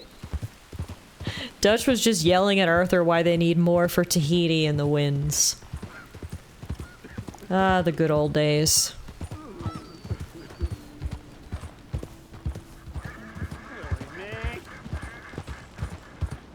That's right. Ain't much in the mood for company right now, partner. Okay. Making my life a misery. Day and night. Good luck with your girl problems. This is quite the wagon here. What is this? Kaufman Farms. Oh, they're transporting milk. Fresh milk, dairy, and eggs. Cool. That's a nice wagon you had there.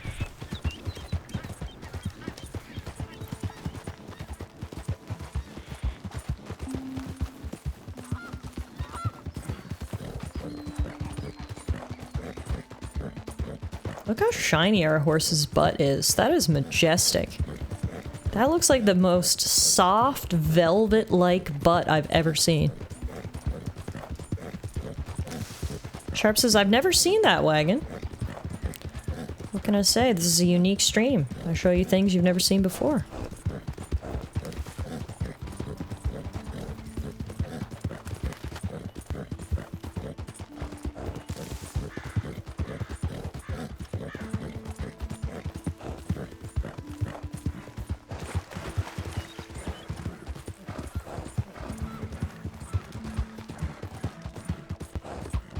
Yahoo answers, I can't stop staring at my horse's velvety butt. Do I have a problem?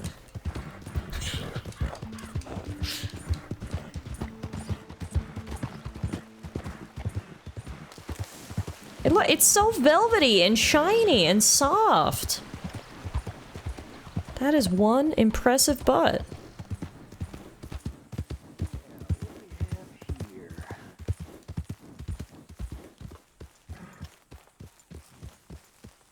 Hey, man. Well, hey there, partner. Come take a look at this. What is it? How you doing today? Doing pretty good, thanks. Well, you see this here? American ginseng. Take a feller from not too bad to hardy as buck in no time. Really something. Yep, you don't find this every day. Dose this in your medicine, give it some zip. Believe me. Whatever you're selling, I ain't buying. Anyway, I ain't gonna use all of this, so feel free to help yourself to whatever's left. You take care now. Thank you. That was very kind of you, sir. Look at us getting some free herbs. John was a little bit rude to him, but, you know, it's fine. That's just John for you. Speaking of horses, you can get a new one at Blackwater, I think. At the stables there? Okay. I'll have to go check it out. We're getting close to Blackwater now. Do you see this? Something we haven't seen so far. That's right, Blackwater is more civilized land. They've actually got electricity. Kind of interesting to see the poles there. And the power lines. It's this guy. Is this the same guy that Arthur used to help? I feel like we've donated to this guy multiple times. He is still on his journey, apparently. Come here. Have $1. Help a blind man. Here you go.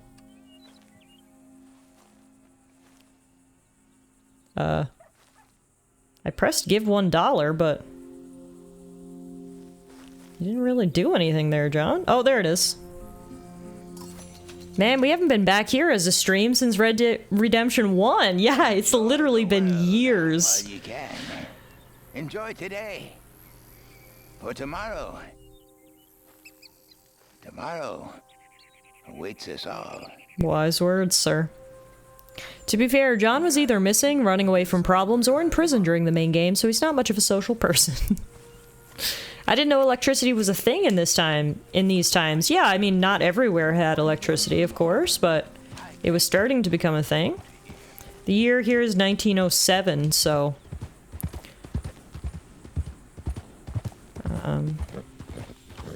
things were starting to come along. Cars are starting to become more prevalent.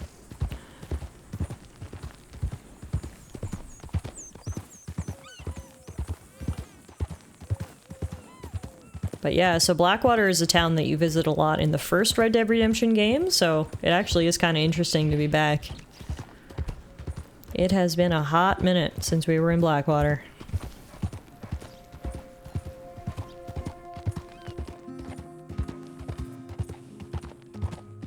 Oh, they're still building the bank here. Cool.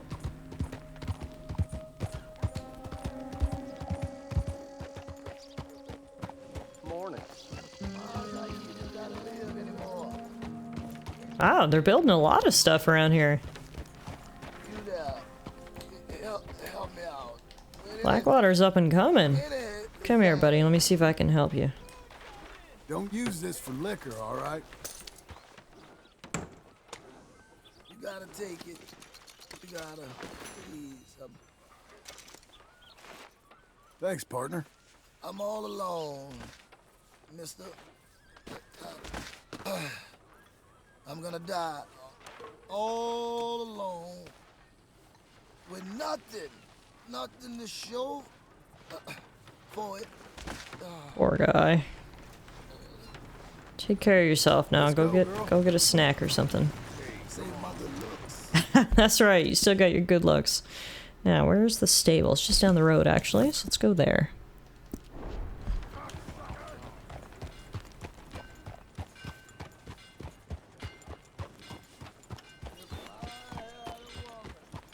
Need to hit the trail? Hop in. There we go. Stable. I can't prove it, but the bank's stealing my money. I swear, every time I walk out of there, my ledger's lower and lower. Well, who do we have here? That's a fine steed. Got some room. Oh wow, they're expensive. Oh my. Extremely expensive. Unless they've got a free horse for me, we're not affording any of these. The Missouri Foxtrotter, the Turkoman, or the Arabian, which is what Lumi was. Oh, apparently my horse's name is Rachel. Today I learned. I didn't know my horse had a name. Rachel! Okay, girl. Let's get you all cleaned up with the horse care package. Only the best for my Rachel. Well, Rachel, it's just you and me, girl, because I can't afford to replace you. Anywho, we've got an appointment at the bank.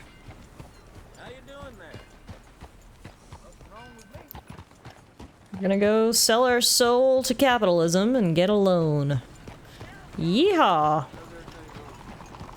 Look at this. This road's actually paved. You got a problem?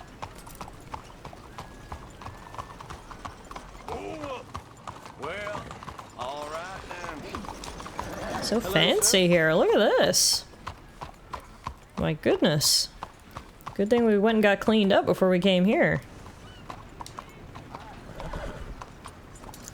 Alright, you wait here, Rachel. Now that I know she has a name, I feel a much greater sense of kinship with her. We are going into the West Elizabeth Cooperative Bank. Hello. Excuse me, Sir, can I help you? Good day. Yeah. Welcome. I'm looking for Mr. Atherton. I'm a friend of Mr. Getty's over at Pronghorn Ranch. Oh, yeah, Mr. Atherton is in his office. Hey, please head in. Thank you. Yeah.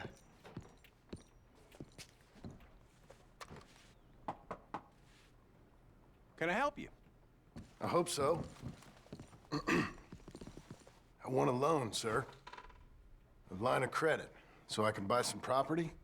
What property? An old ranch, Beecher's Hope. Oh, that old dump? I know it ain't much, but I ain't much of a farmer either. But I will get there. That is a very unusual way of asking for a loan. Mr. Marston. Marston. Only folk around here call me Milton. It's kind of a joke, I guess. A joke, huh? Why are you using your real name? Mr. Getty's. Now?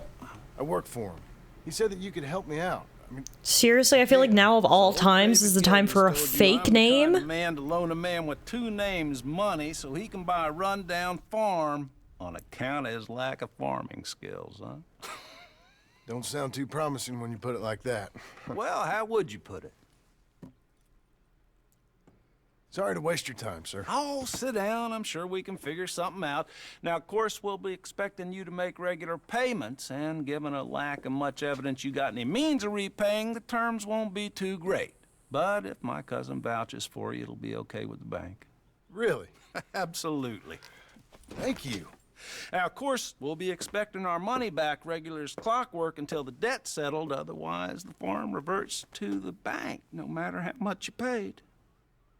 I understand. Well, why don't you go check out the land while I fix the contracts and talk to Mr. Getty's. Oh, I heard there's squatters up there. We've been having so many problems recently, they'll need clearing on. Sure. Well, come back when you're done and we'll fix up the paperwork. We're not even going to talk about how much the loan is for, the terms of the loan. No? Alright.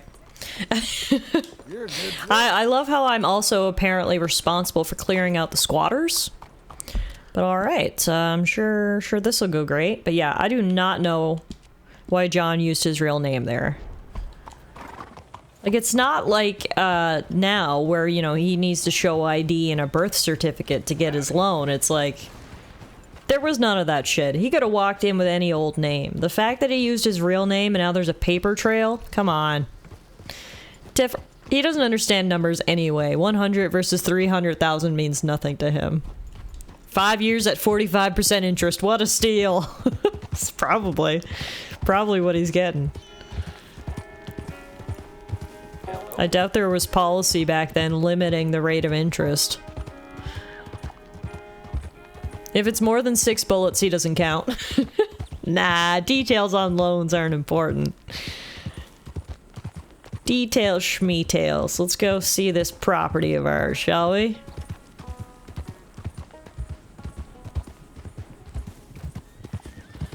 A lot of traffic out this way. Tiff, he needs a lawyer. Be John's lawyer. Oh, R.I.P. horse. He was shot with arrows. Oh shit. Oh shit, those dudes were dead back there? Oh fuck. You know what, I'm not gonna get involved. I'm an upstanding citizen now who's gonna buy property and is in the negotiation stage of selling my soul to the bank, okay? What happens to other people's horses that may or may not involve arrows has nothing to do with me. It's because it's a payment plan. That's why he doesn't want to hear about it. Touche. Dutch has just ruined the word plan at this point. Arthur's just like, yeah. No. I hear the word plan and I get a little triggered by it. This is the property? Alright. It's not only got squatters, it also has literal garbage. Okay. It's also dusty as fuck. Oh my god, that's it? That's what I'm buying. Oh. John, you might want to rethink this before you sell your soul for this tin can. I hope so. Who's in charge here? No one, mister. This is a free country. Sorry, I know. I keep calling John Arthur and Arthur John. I apologize. I'm buying this land. I'm afraid you guys are gonna have to go somewhere. It was hard. We were Arthur for so long. It's not easy to just flip the switch to John. Johnthur. Yeah, let's just go with that, shall we? Owns it. That's what he says. Okay. And how come we live in here? I ain't sure. We're gonna have to murder these poor fuckers. Get the hell out of here. This land belongs to me now. Ain't nothing on this earth belongs to no one, partner. Looks like you made your decision then, partner. All right. Yep. Good start to the new house. I mean, I did say it was really dry and dusty. This should help moisten things a little.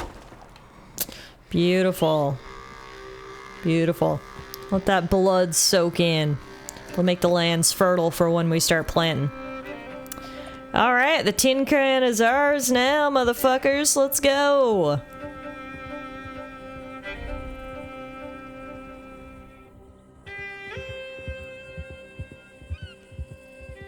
Oh, did you see that lightning flash? Across the lake there? There's a storm rolling in. They called someone who's been living camp to camp a city boy. No wonder John was triggered. Yeah. Ah, it's you. The man with 2 names and no past. Come on in. How'd you make out? Well, let's just say there are no more squatters. Okay. Well, I got your paperwork ready. Now, you sure about buying this place? It's really run down and the price isn't too great. I think it would mean a lot for my wife. At least mean I was listening to her. Okay. Well, sign here and here. The potatoes are gonna grow real good there now. You know, blood diamonds? It's gonna be blood potatoes. John, did you read those documents at all before signing them? No? Alright. Luckily the IRS doesn't exist yet. They'd be all over our ass here.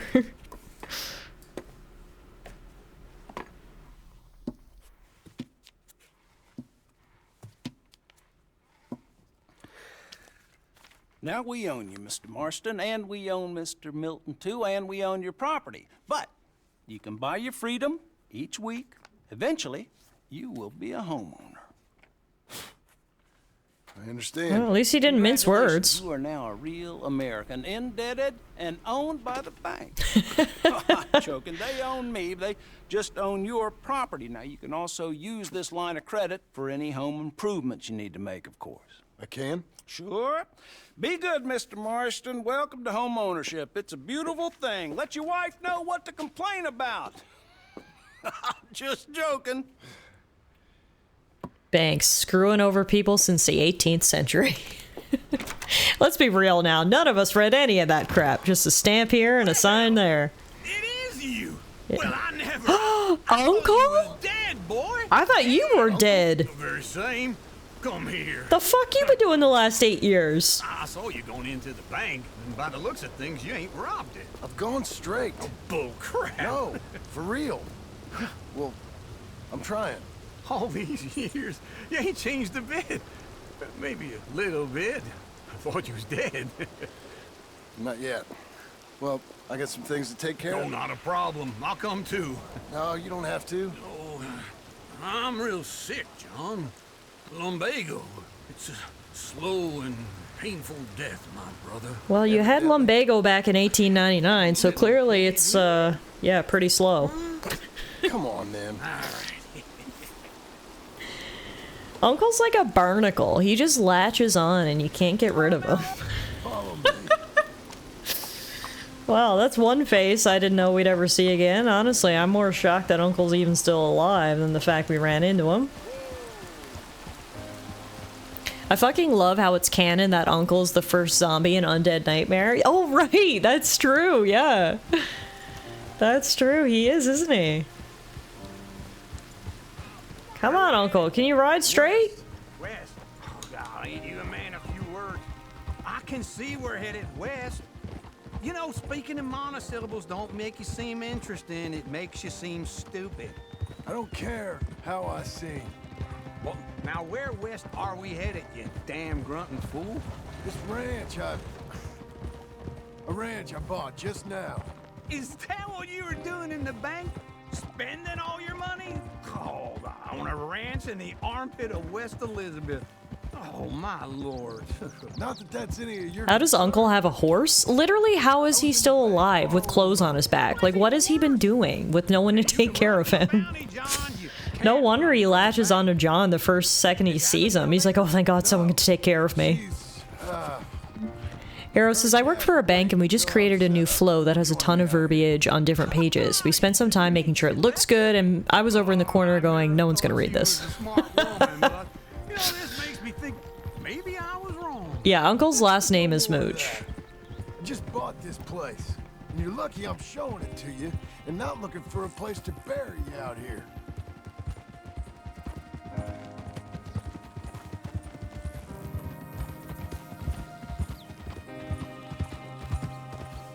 John and Uncle riding out to their new home.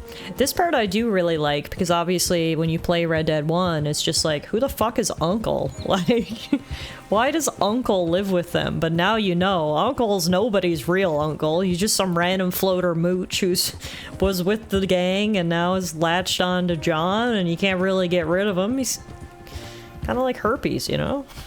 You don't really want him, but you can't really get rid of him. That's Uncle for you.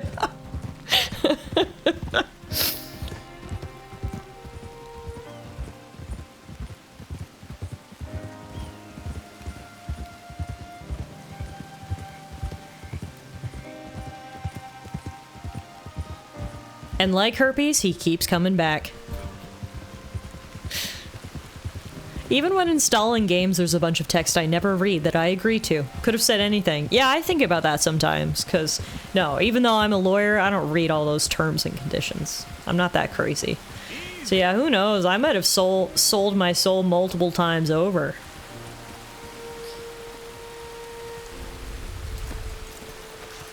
This is it. Look at her. Oh yeah, so beautiful. Wow, so it looks like someone came by and removed the dead bodies. That was nice of them. Sounds like we got some good neighbors. Why exactly did you buy this dump? For Abigail? Why? Is she an idiot? No. What were you thinking? I don't know. She said she wanted it. She ever seen it? What are we gonna farm here? Rocks? We? You don't have a hope here without a wise hand at the tiller. Enough of that. Get out of here. On your way. No. You're stuck with me. Seems I'm stuck with you. John, the rock farmer. So, you think I'm an idiot? No. I know you're an idiot. Oh yeah, make yourself comfy there, Unc, on the one blanket that we own. Now the hard work begins, turning this dump into something less of a dump. That's right, it's me and Uncle living in a one-bedroom tin can shack while we try to clear a bit of space to do something.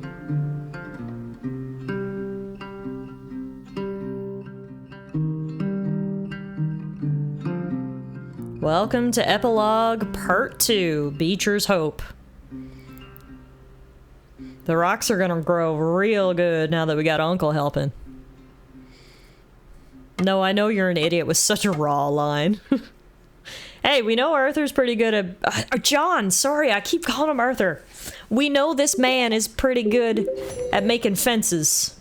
So that's something he got going for him. Hey, look who it is. It's Swuzz. Hey, Swuzz. How are you, my friend? It's so good to see you. Welcome on in. Hey, Khaki. Hey, Noct. What's going on, everyone? If you're not checking out Swuzz25, change that. Go give him a follow. You were last streaming Dead Space. Oh, spooky. How was that? I hope you had fun. Hi, everybody. Welcome to Red Dead Redemption 2. We are in the epilogue, which takes place after the main game, following John Marston as he tries to set up a ranch, a farm for his beloved woman, Abigail. She left him and took their son and said, "Fuck you. I want a normal life." And you know what John did? He went and sold his soul to the bank to try to give her a normal life. That's right. We bought this empty plot of land, which honestly is pretty beautiful when you look at it objectively. But unfortunately, all it has is a tin can of a shack. So, me and my new barnacle uncle and try to fix it up. Yeehaw! Hey, Song! Thanks, everyone, for stopping in. So good to see you. Thanks for bringing over your crew, Swuzz. I hope you had a good stream tonight. Swuzz was playing Red Dead Redemption 2 a little while ago as well.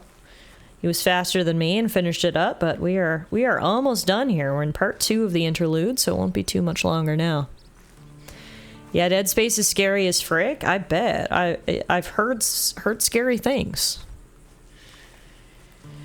I don't know if it's something I'd ever have the guts to play, to be honest with you. Hey, on the bright side, it looks like we fixed some of the holes in the shack.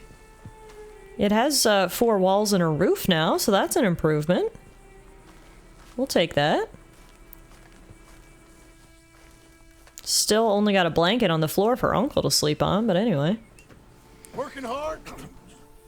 It's the lumbago.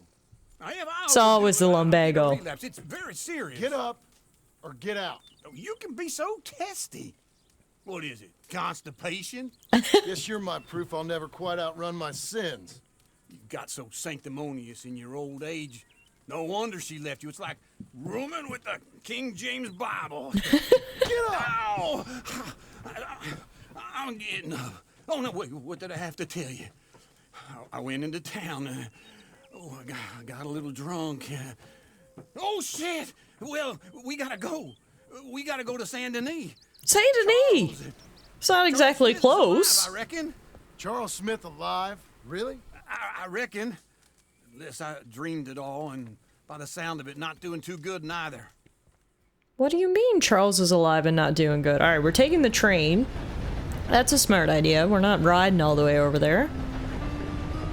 But what do you mean Charles is still alive? The last we saw of Charles, he went off with Rainsfall and the rest of the Native Americans to help them piece together what little they had left. Come on, let's get off. All right. After their fight against the army. Back in Saint Denis. I never liked this place. Yeah, me neither. All right. Let's go find that big sour bastard. How do you know he's here? Let's split up. Good idea. I'll take the saloons, you take the slow. The hell? How about I take the saloons? Seems like an uneven split there, Unc. Saint Denis. Wonder how this place has changed in the last 8 years. We don't really have good memories in Saint Denis. Hosea died here. Lenny died here. John got captured here. Jack was held hostage here. We got into multiple shootouts in the city. Killed a lot of lawmen. Yeah, honestly, we don't have any good memories from Saint Denis. Not a one now that I'm talking through it. Oh my goodness, so many raids tonight! Holy moly! This is unreal. First we had the Captain Abby raid, then we had the Swaz 25 raid, and now we got the Vi Beat Fu raid. Oh my goodness, Vi. Thank you so much for that raid, my friend. Everyone, if you aren't checking out Vi Beat Fu, change that immediately. How was your stream tonight, my friend? I hope it was great. You were playing Star Wars Bounty Hunter. Cool. What's up, Dorian? Good to see you. Welcome on in, everybody. I've never played Star Wars Bounty Hunter. That's one of the older ones that they recently remastered, correct? I feel like I read about that, but I haven't played it myself. Red Dead is fantastic. We have finished the main story of Red Dead Redemption 2 and are now completing the epilogues, which take place approximately 8 years after the main game. So we're getting towards the end, which is quite bittersweet because this has been such a great game. Such an awesome journey we've been on playing this game for the past couple months, so we've probably only got maybe 1-2 streams ahead of us, but enjoying every moment that we can. Yeah, the remaster came out last week. It was originally released on PS4 way back in like 2015. Oh, interesting. Interesting. Well, today I learned. I hope you enjoyed it. What'd you think of the remaster, Vi? Did you play the original, or is this your first playthrough?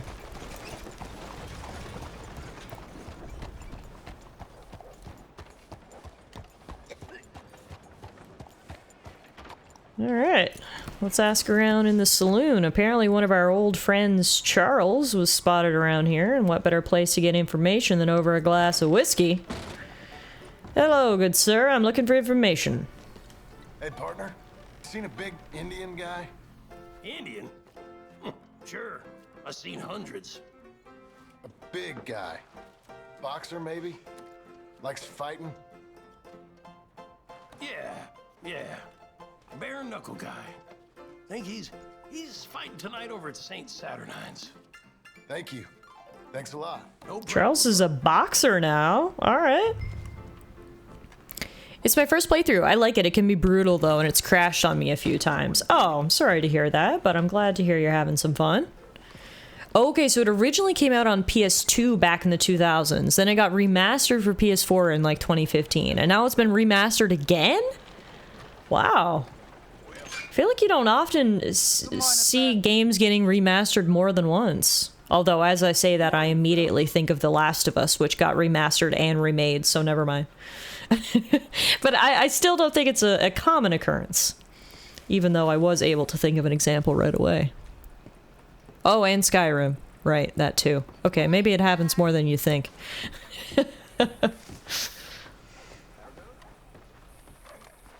I'd like to be alone with you, honey. Me? Well, girl, My mistake. I'm a married man, but I appreciate your compliment.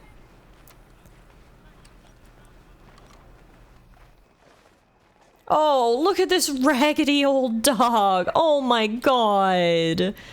That thing definitely has rabies. Poor doggo. Wow, that made me really sad. Oh, good Lord. I was just beginning to enjoy some peace and quiet. Asked that first barman I met. He told me Charles was here. Folks still Not love a one of life's surprise, great mysteries, but it they turns hate a out. massacre. And you are a killer. Yeah, it really is, Charles. Look at him. What are you doing fighting in back alley bare knuckle brawls, Charles? We don't know the half of it. John? You're... Long time no see, my guy. So's he. One of the few good ones. I'm glad he's still around. No, I'm alive. Uncle thought maybe he was in some sort of trouble. Kind of, just...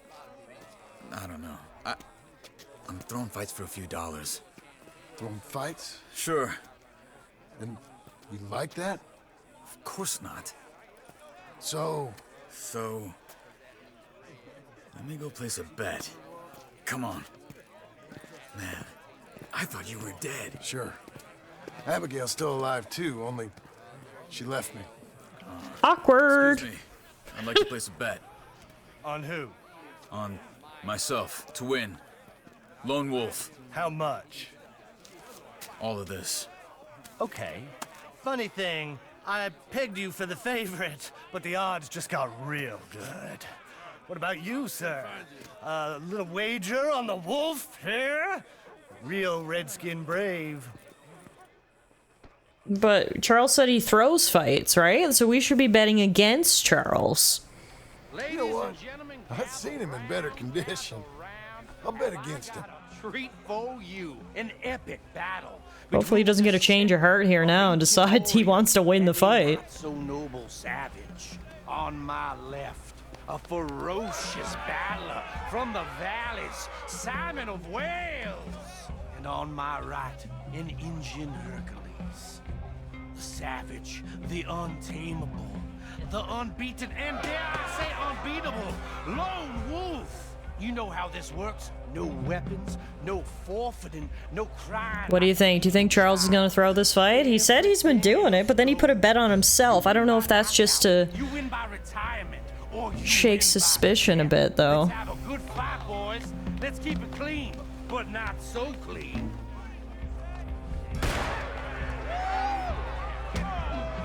You're fighting with a hand behind your back. Guess we'll need to boo Charles to make it realistic that we're betting against him. Okay, John.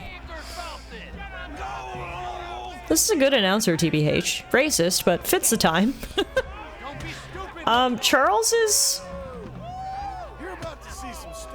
is totally winning. What the hell? So much for throwing the fight. Well, there goes my money. Come on, Lone Wolf. Gotta get you the hell out of here. Absolutely destroyed. Made my month, but you also made some fellas mighty unhappy. So it goes. Next time, bet on your friend, mister. Clearly. Jesus. So you keen on staying around here or heading off with me and Uncle? But, John, I haven't seen you two in years. I think he meant he was throwing and betting against himself for a few dollars. Where? We got a little place up past Blackwater, in the high country. Okay.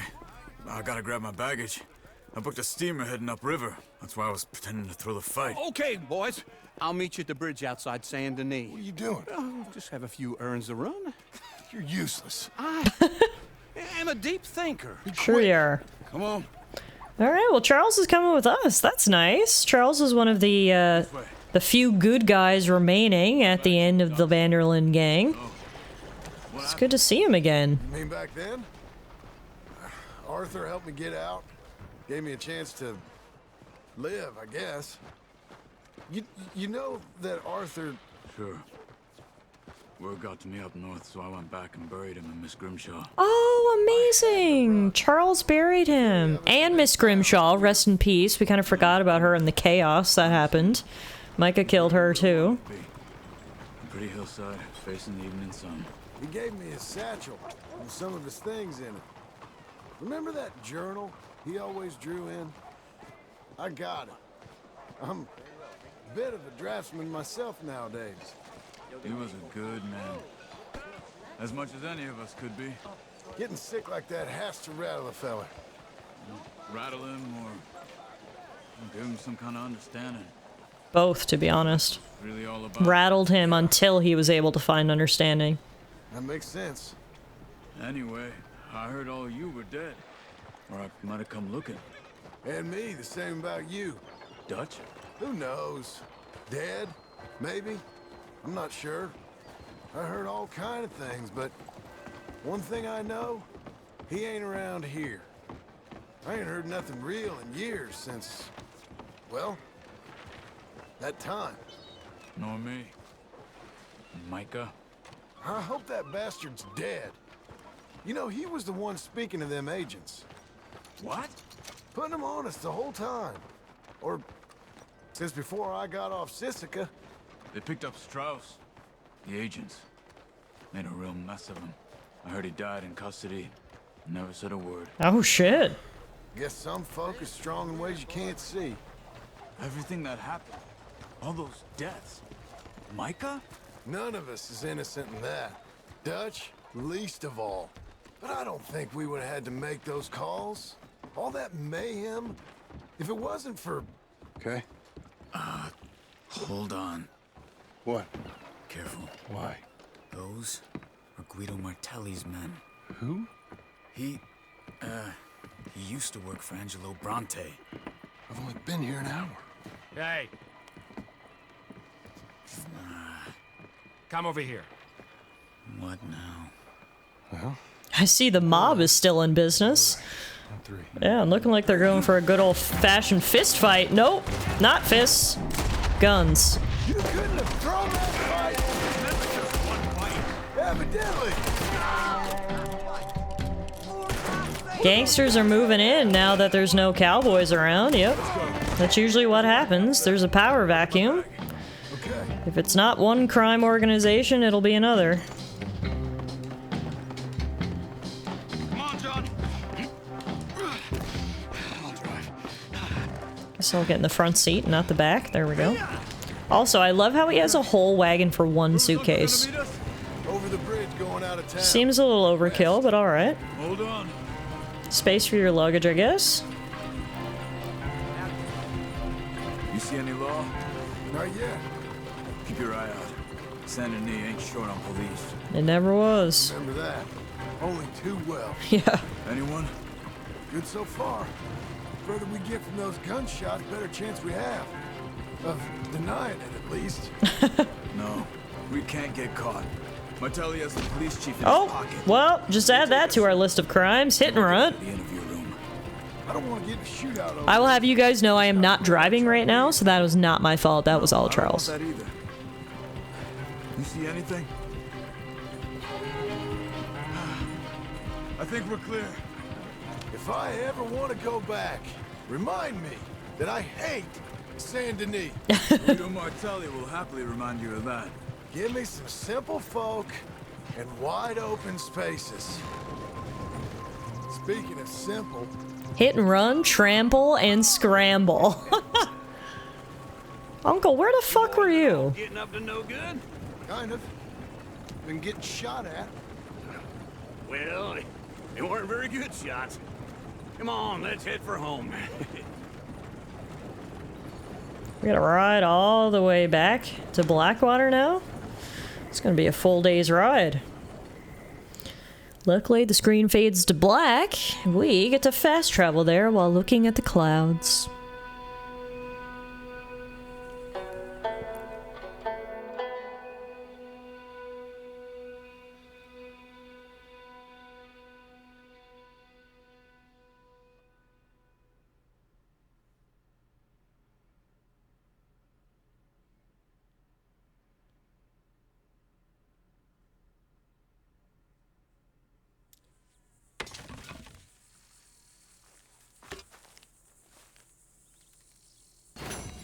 Alright, Charles is back with us. I don't know how 3 grown men are sleeping in that little tin can I call a house, but I guess this is what this little makeshift camp is for. Yeah, no, I think we're sleeping out here.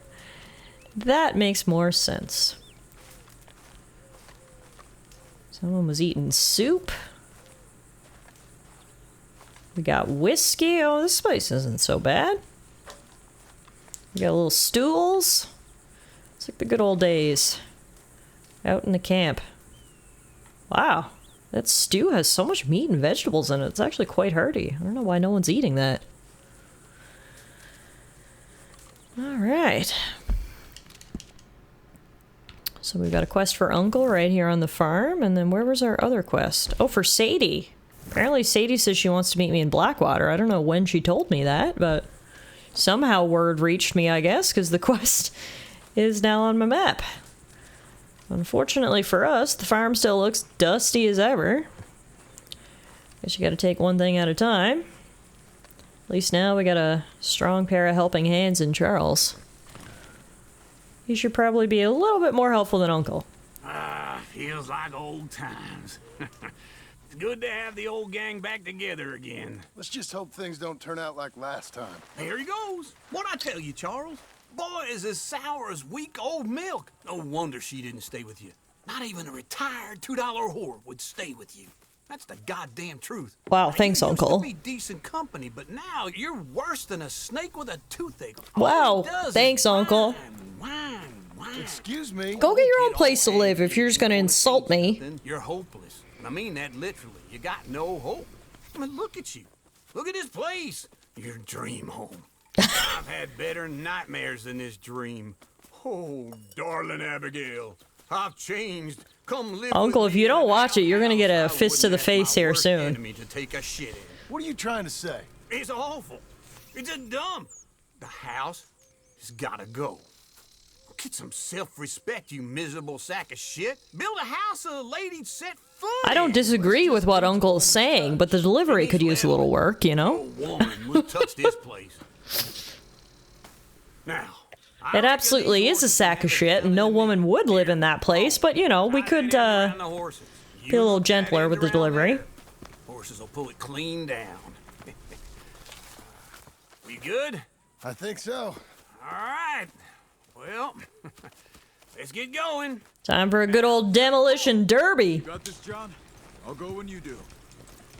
Pull down this house. Yeehaw! Come on, horsies. Get her down. You got it. That's it. This thing is just held up by twigs. You can pull it down. Move that house! There it is. She's popping at the seams now. Come on. Little more, little more. Arthur could have pulled this down with his fists. Yeah, I feel like it would have been easier to just, like, kick it down. But anyway. I guess this is working. Man, them twigs are tough. I need a break. Whew. The dumb animals don't know what to do. And neither do the horses. Jesus, Uncle. Also, we were gonna yank the poor teeth out of the horse's mouths. There we go. See? I told you it wouldn't be no trouble. And now? Now we head into town, buy ourselves a house right out of a book. Same as if it were a bicycle. Where in town? There's a fella by the train store. Cakes hardwood and timber. Okay, you keep working here. But if I don't go with you, who's gonna tell you Just that? need a bit of peace and quiet from your incessant yapping. Charles, make him work. Whip him if you have to. Whipping Uncle. Alright, so now we don't even got our tin can anymore. The tin can is down. And I guess now comes the part where we try to rebuild something nicer where it stood. Uncle certified yapped. I mean, I don't understand either, Karis. Like, why wouldn't they just keep that there until you build a new house? At least you'd have a little bit of shelter, but no, Uncle said it had to go, so it had to go, apparently. Down goes the tin can, and now we need to go buy some lumber. Before we can go buy the lumber, though, we're gonna go meet up with Sadie. Sadie is at the saloon and wants to talk with me, and God knows I'm always happy to meet up with Miss Sadie Adler, badass bounty hunter. Also go for a little beer in the saloon after a hard day's work pulling down a house. So come on, Rachel. Let's go for a ride. I can't believe my horse's name is Rachel. Like, who named her? Like, John, did you pick out that name? I like it. Is Sadie in the first game? I don't believe so. Oh my god, what the fuck? What is happening? Who is murdering people with arrows? This is happening way too close to my house. I'm uncomfortable. Like, oh my. You named your horse Gluey? Almost as good as Rachel. Can't imagine how it must have been to have a house so far out in the wilderness. Well, I mean, you see what happens. People just walk by like a porcupine covered in arrows, so... Oh my. Well, that was a sight on the way into town.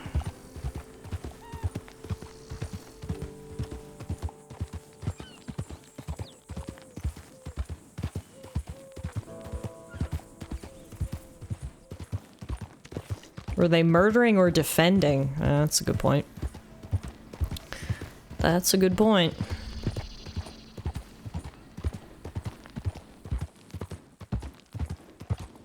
Sadie's not in Red Dead Redemption 1. Okay, that's what I thought.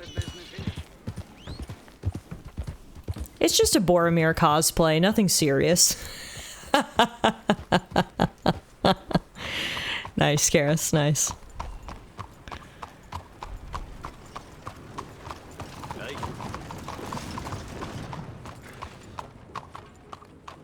Cool down, girl. Yeah, I mean, the last time I played Red Dead Redemption 1 was... I played it the summer before Red Dead Redemption 2 came out, so... Summer 2018. It's been a minute. My memories are definitely a little fuzzy as well, but... There's Sadie with a nice window seat. Hello. Oh, John. Come sit down. Gun on the paper to hold it down. I like it. What is that lump on a plate you're eating there? It looks like a moldy cinnamon bun.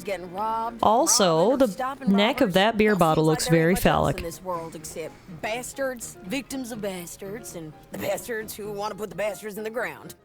And which are you, exactly? Me? In my time, all three. But same as most people. I guess. Well, funny thing about this job, well, opportunity, I just might get to be all three again. How you mean? Sadie is living her bad bitch fantasy right now. Shane Finley? And I love it. Cattle wrestler? Murderer, thief, child killer. He's wanted in 5 states. I caught him last week. He was disguised as a lady in a house for fallen women. I was bringing him in when I got robbed by a professional rival of mine, James Langton. Oh, he's a nasty bastard. I didn't much like him even before he robbed me. That happened a lot. This line of work. Yeah, but they're all people like me. Anyway, now they're holed up in the desert down south waiting to head north so they can hand them in to the state troopers in the north country. I'd given up on the job as just a bad lot, but now that you're here, maybe we can go rob them back. Is the money good? Yeah, it's real good. Plus, I don't much like getting robbed by no one. John's like, well, I've got loan repayments to make and nothing's growing on my farm yet, so guess we'll do some bounty hunting. Now come on, mount up. We got a ride ahead of us. Of course we do. Can't believe Sadie didn't even offer me a bite of her moldy cinnamon bun before we gotta head out. Come on, girl. I need a full tummy for the road. Follow me. Let's ride. Yes, ma'am. That new horse? Some folk buy ranches, some buy horses. Horses are cheaper. He looks mean. He is. I love how she was almost giddy when she said that. He is. I'd love to have a bite of her cinnamon bun. Hopefully it's not as moldy as the one that was on her plate. Had any trouble? Some squatters, but that's it for the most part. That's good.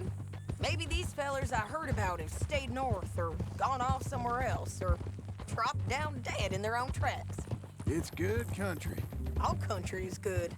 It's just folk that are bad. I mean, hey, touche is all I can say to that, Sadie. Uncle. Besides Uncle. Abigail? Abigail ain't come there just yet.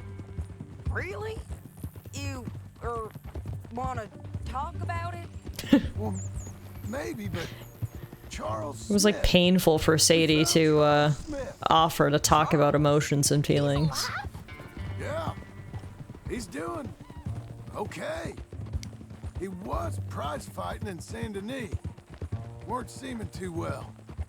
He took everything real hard.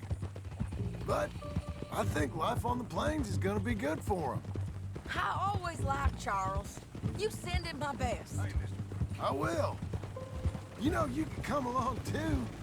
Build a cabin on the land. I've done that all before. Can't do it again. I'm on my own now, John. I ain't so good with people. The offer's there, whenever you want it. That's kind. Unlikely to be taken up, but kind. You heard anything of Dutch? Nothing.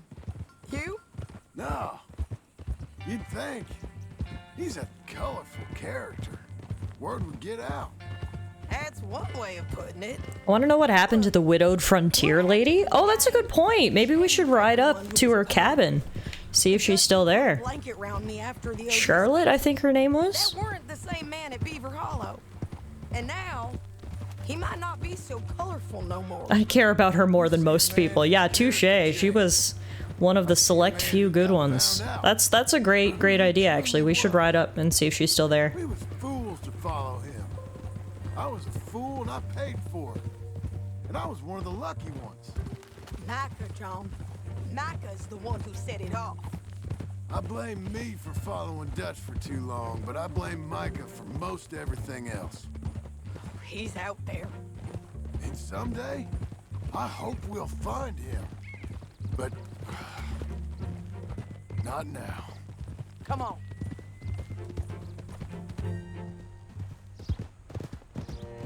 I should mention she has one enemy in the game. What do you mean by that, Meadow?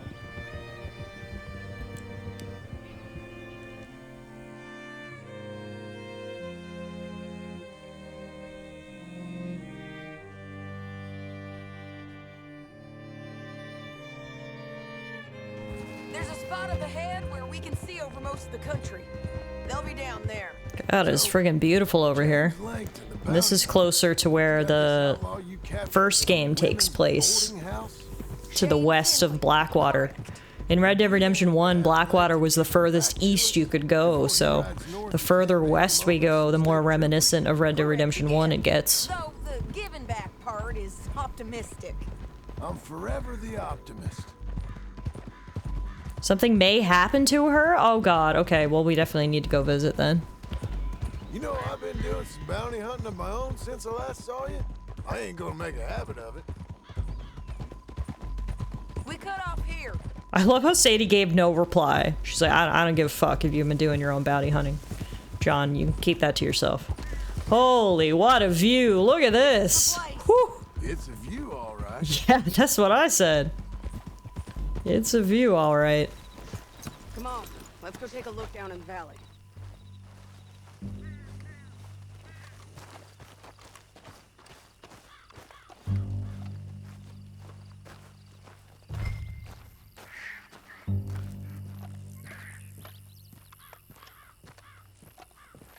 I ain't sharing mine. I know, hang on. I'm coming. Anything? Not yet. Keep looking between here and that town. They'll be there. Somewhere. I think I see something. Yup. These There they guys? are, down there. They got someone on the back of their horse. Well, the bounty is the feller who's all tied up. Very funny. And that big fat feller with the funny hat, that's James Langton. Oh, we're gonna steal the bounty from James now as payback. I see. They're heading.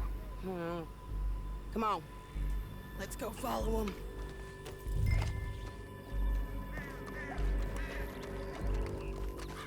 Come on, Rachel. Back on your horse. Let's get after them. I'm on my horse. You're not, Sadie, so maybe you should hurry that up They're cutting through the canyon underneath us. Let's go. before you start getting all fussy with me.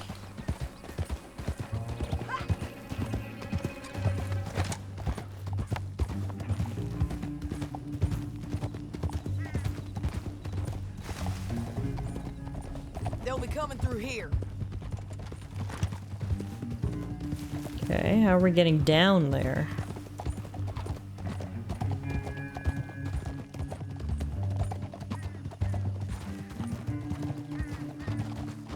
Easy. Oh yeah, I see them. Follow and keep an eye on them. Got it.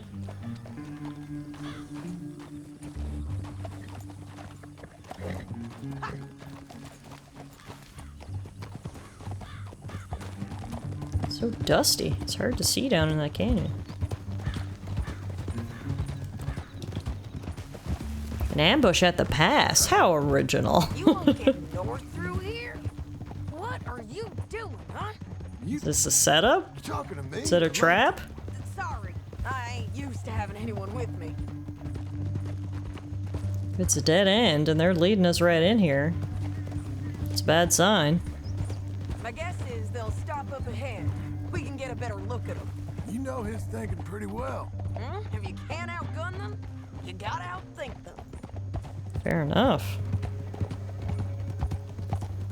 The canyon opens up down a ways. We'll head them off there.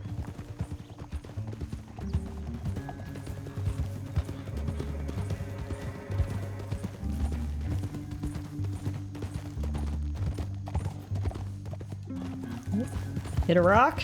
Going around. Erica says, yeah, my date would be Sadie Adler. I mean, it's not a bad choice. She may shoot or stab you if she doesn't like you, but might be worth it. Yeah, they're stopping.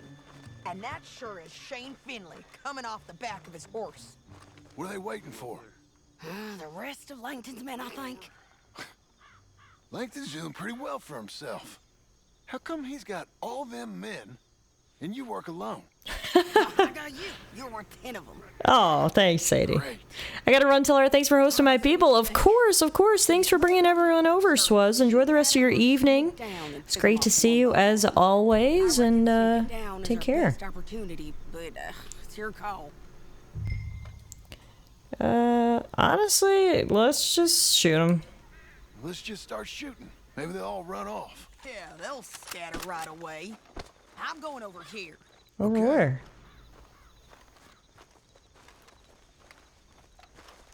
Should I be going over there too? Now we just shoot, or? They got their horses gone. Oh. For some reason I thought maybe if I just shot, they'd be like, ah, we're trapped, and then they'd scatter, but apparently I was way too optimistic. They're just decided to fight back, which, I mean, fair enough. I wish I had my sniper rifle. This is really not the best gun for this sort of range. Not the best gun at all, actually.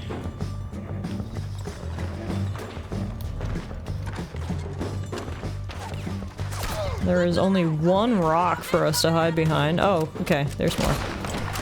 Maybe I should have did the sneaking option. It's too late now! John's getting all of his shooting out before Abigail comes home, remember? Getting it all out of his system, so we decided to just go in guns blazing for that reason. If we don't do it now, we never will, because after this, we're going straight, alright? I promise. Good time for that stealth command. That's for sure.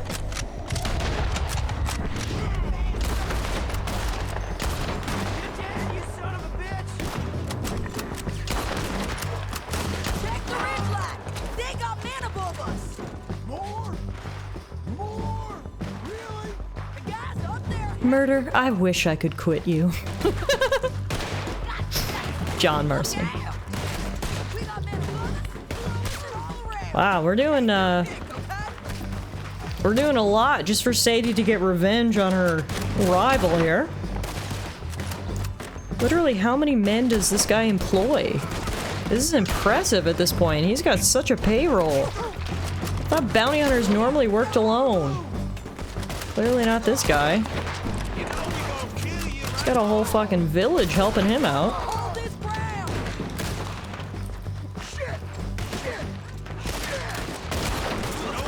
Just a bunch of unpaid interns. That's gotta be it. Time to simplify their payroll.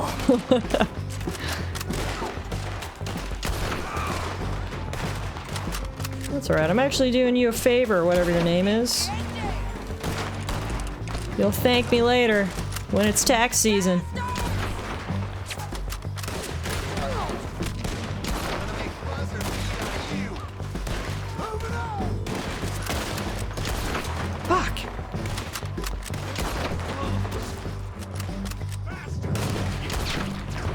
Boom, there we go.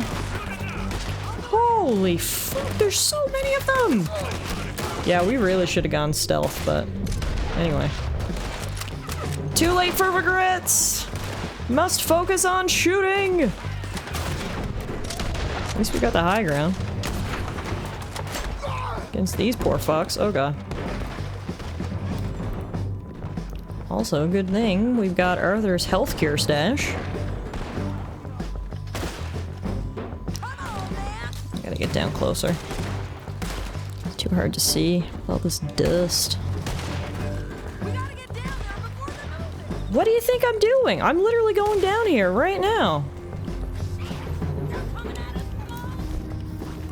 Wonder if they get hazard pay? R.I.P. Langdon.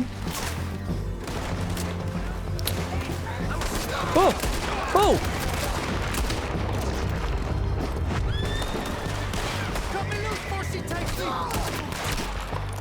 I'm not cutting you loose. The whole reason we came here is for you. We need our horses. I know that. Hold on. Yeah. Come on, Shane Finley. Here, dead. I told you I'd kill every last one of you, Langton. And Sadie Adler keeps her word.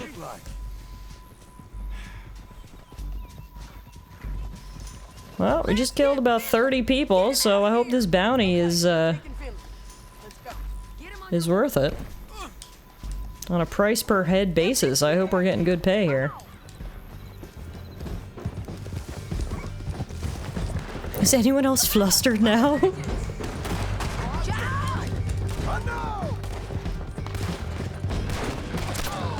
Wait for this action sequence. Oh no, Sadie lost her hat.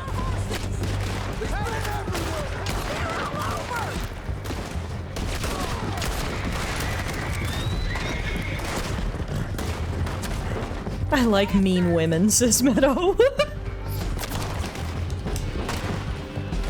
Keep moving. Yeah, there's literally too many of them. We just gotta run. I'll shoot as many as I can, but... Woo!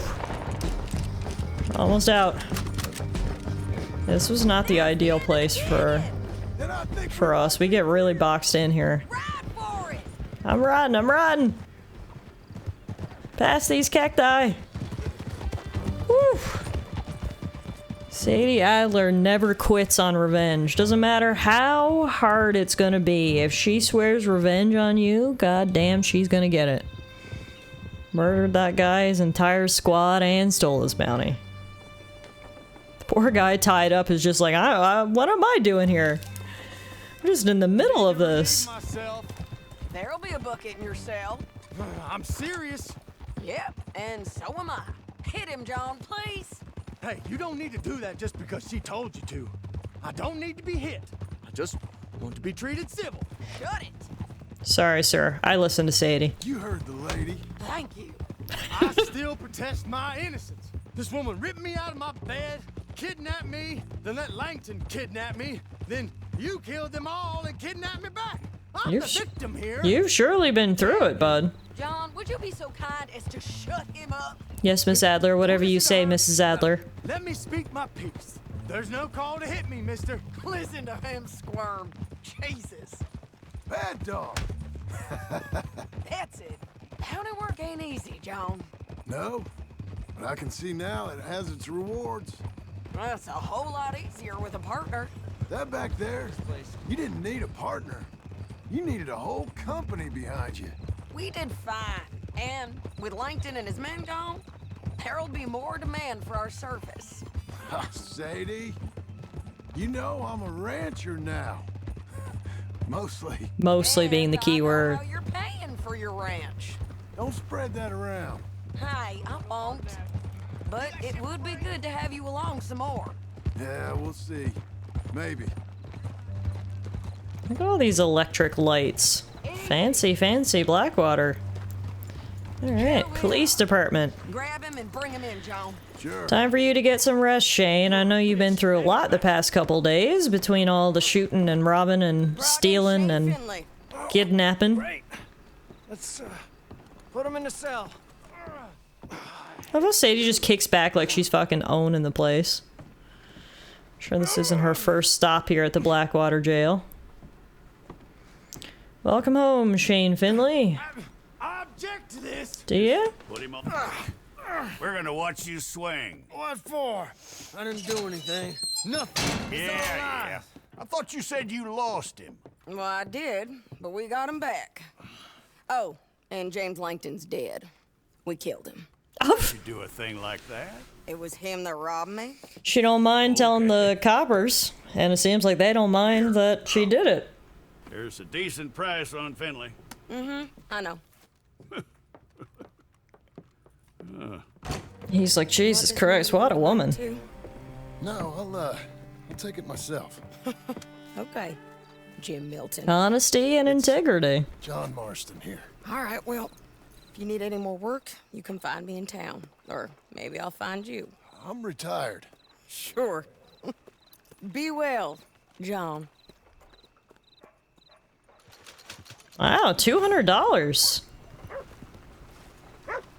Excellent. That'll go a long way towards paying off our loan, although we have no idea how much the loan is for. Because we don't read the terms and conditions. She's just a nice woman who plays mean. That's Sadie Adler for you, folks. All right, well, there you have it. As you now know, the epilogue is split up into 2 sections. We've officially completed Section 1. Section 2 is all about John building a new home, working on his ranch, and trying to get Abigail and Jack back. So I'm going to call it a night here, but we'll be back very soon. In fact, we'll be back tomorrow night with some more Red Dead Redemption 2. So if you guys enjoyed what you saw and want to see the end of John's story, please stop in tomorrow night. I'm not sure if we'll finish tomorrow night. But we're certainly getting close, so we'll kind of see how it goes from there. Thanks, everyone, for hanging out. I do really appreciate it. Thank you, everyone, for the raids. We had 3 lovely raids. We had some resubs. We had some bits. It was everything we could have asked for. And most importantly, you guys were here hanging out with me, chatting with me, and making me laugh. So I do really appreciate it. I know there's so many things you could be doing on this Tuesday evening, and the fact that you chose to be here with me means a lot. So have a great rest of your evening. Have a happy hump day tomorrow. I hope the day is kind to you. Hopefully I'll see you guys back here again at the regular time for Red Dead Redemption 2. Otherwise, enjoy the rest of your week. Take care of yourselves, and I'll see you guys real soon, I hope. Good night, everyone.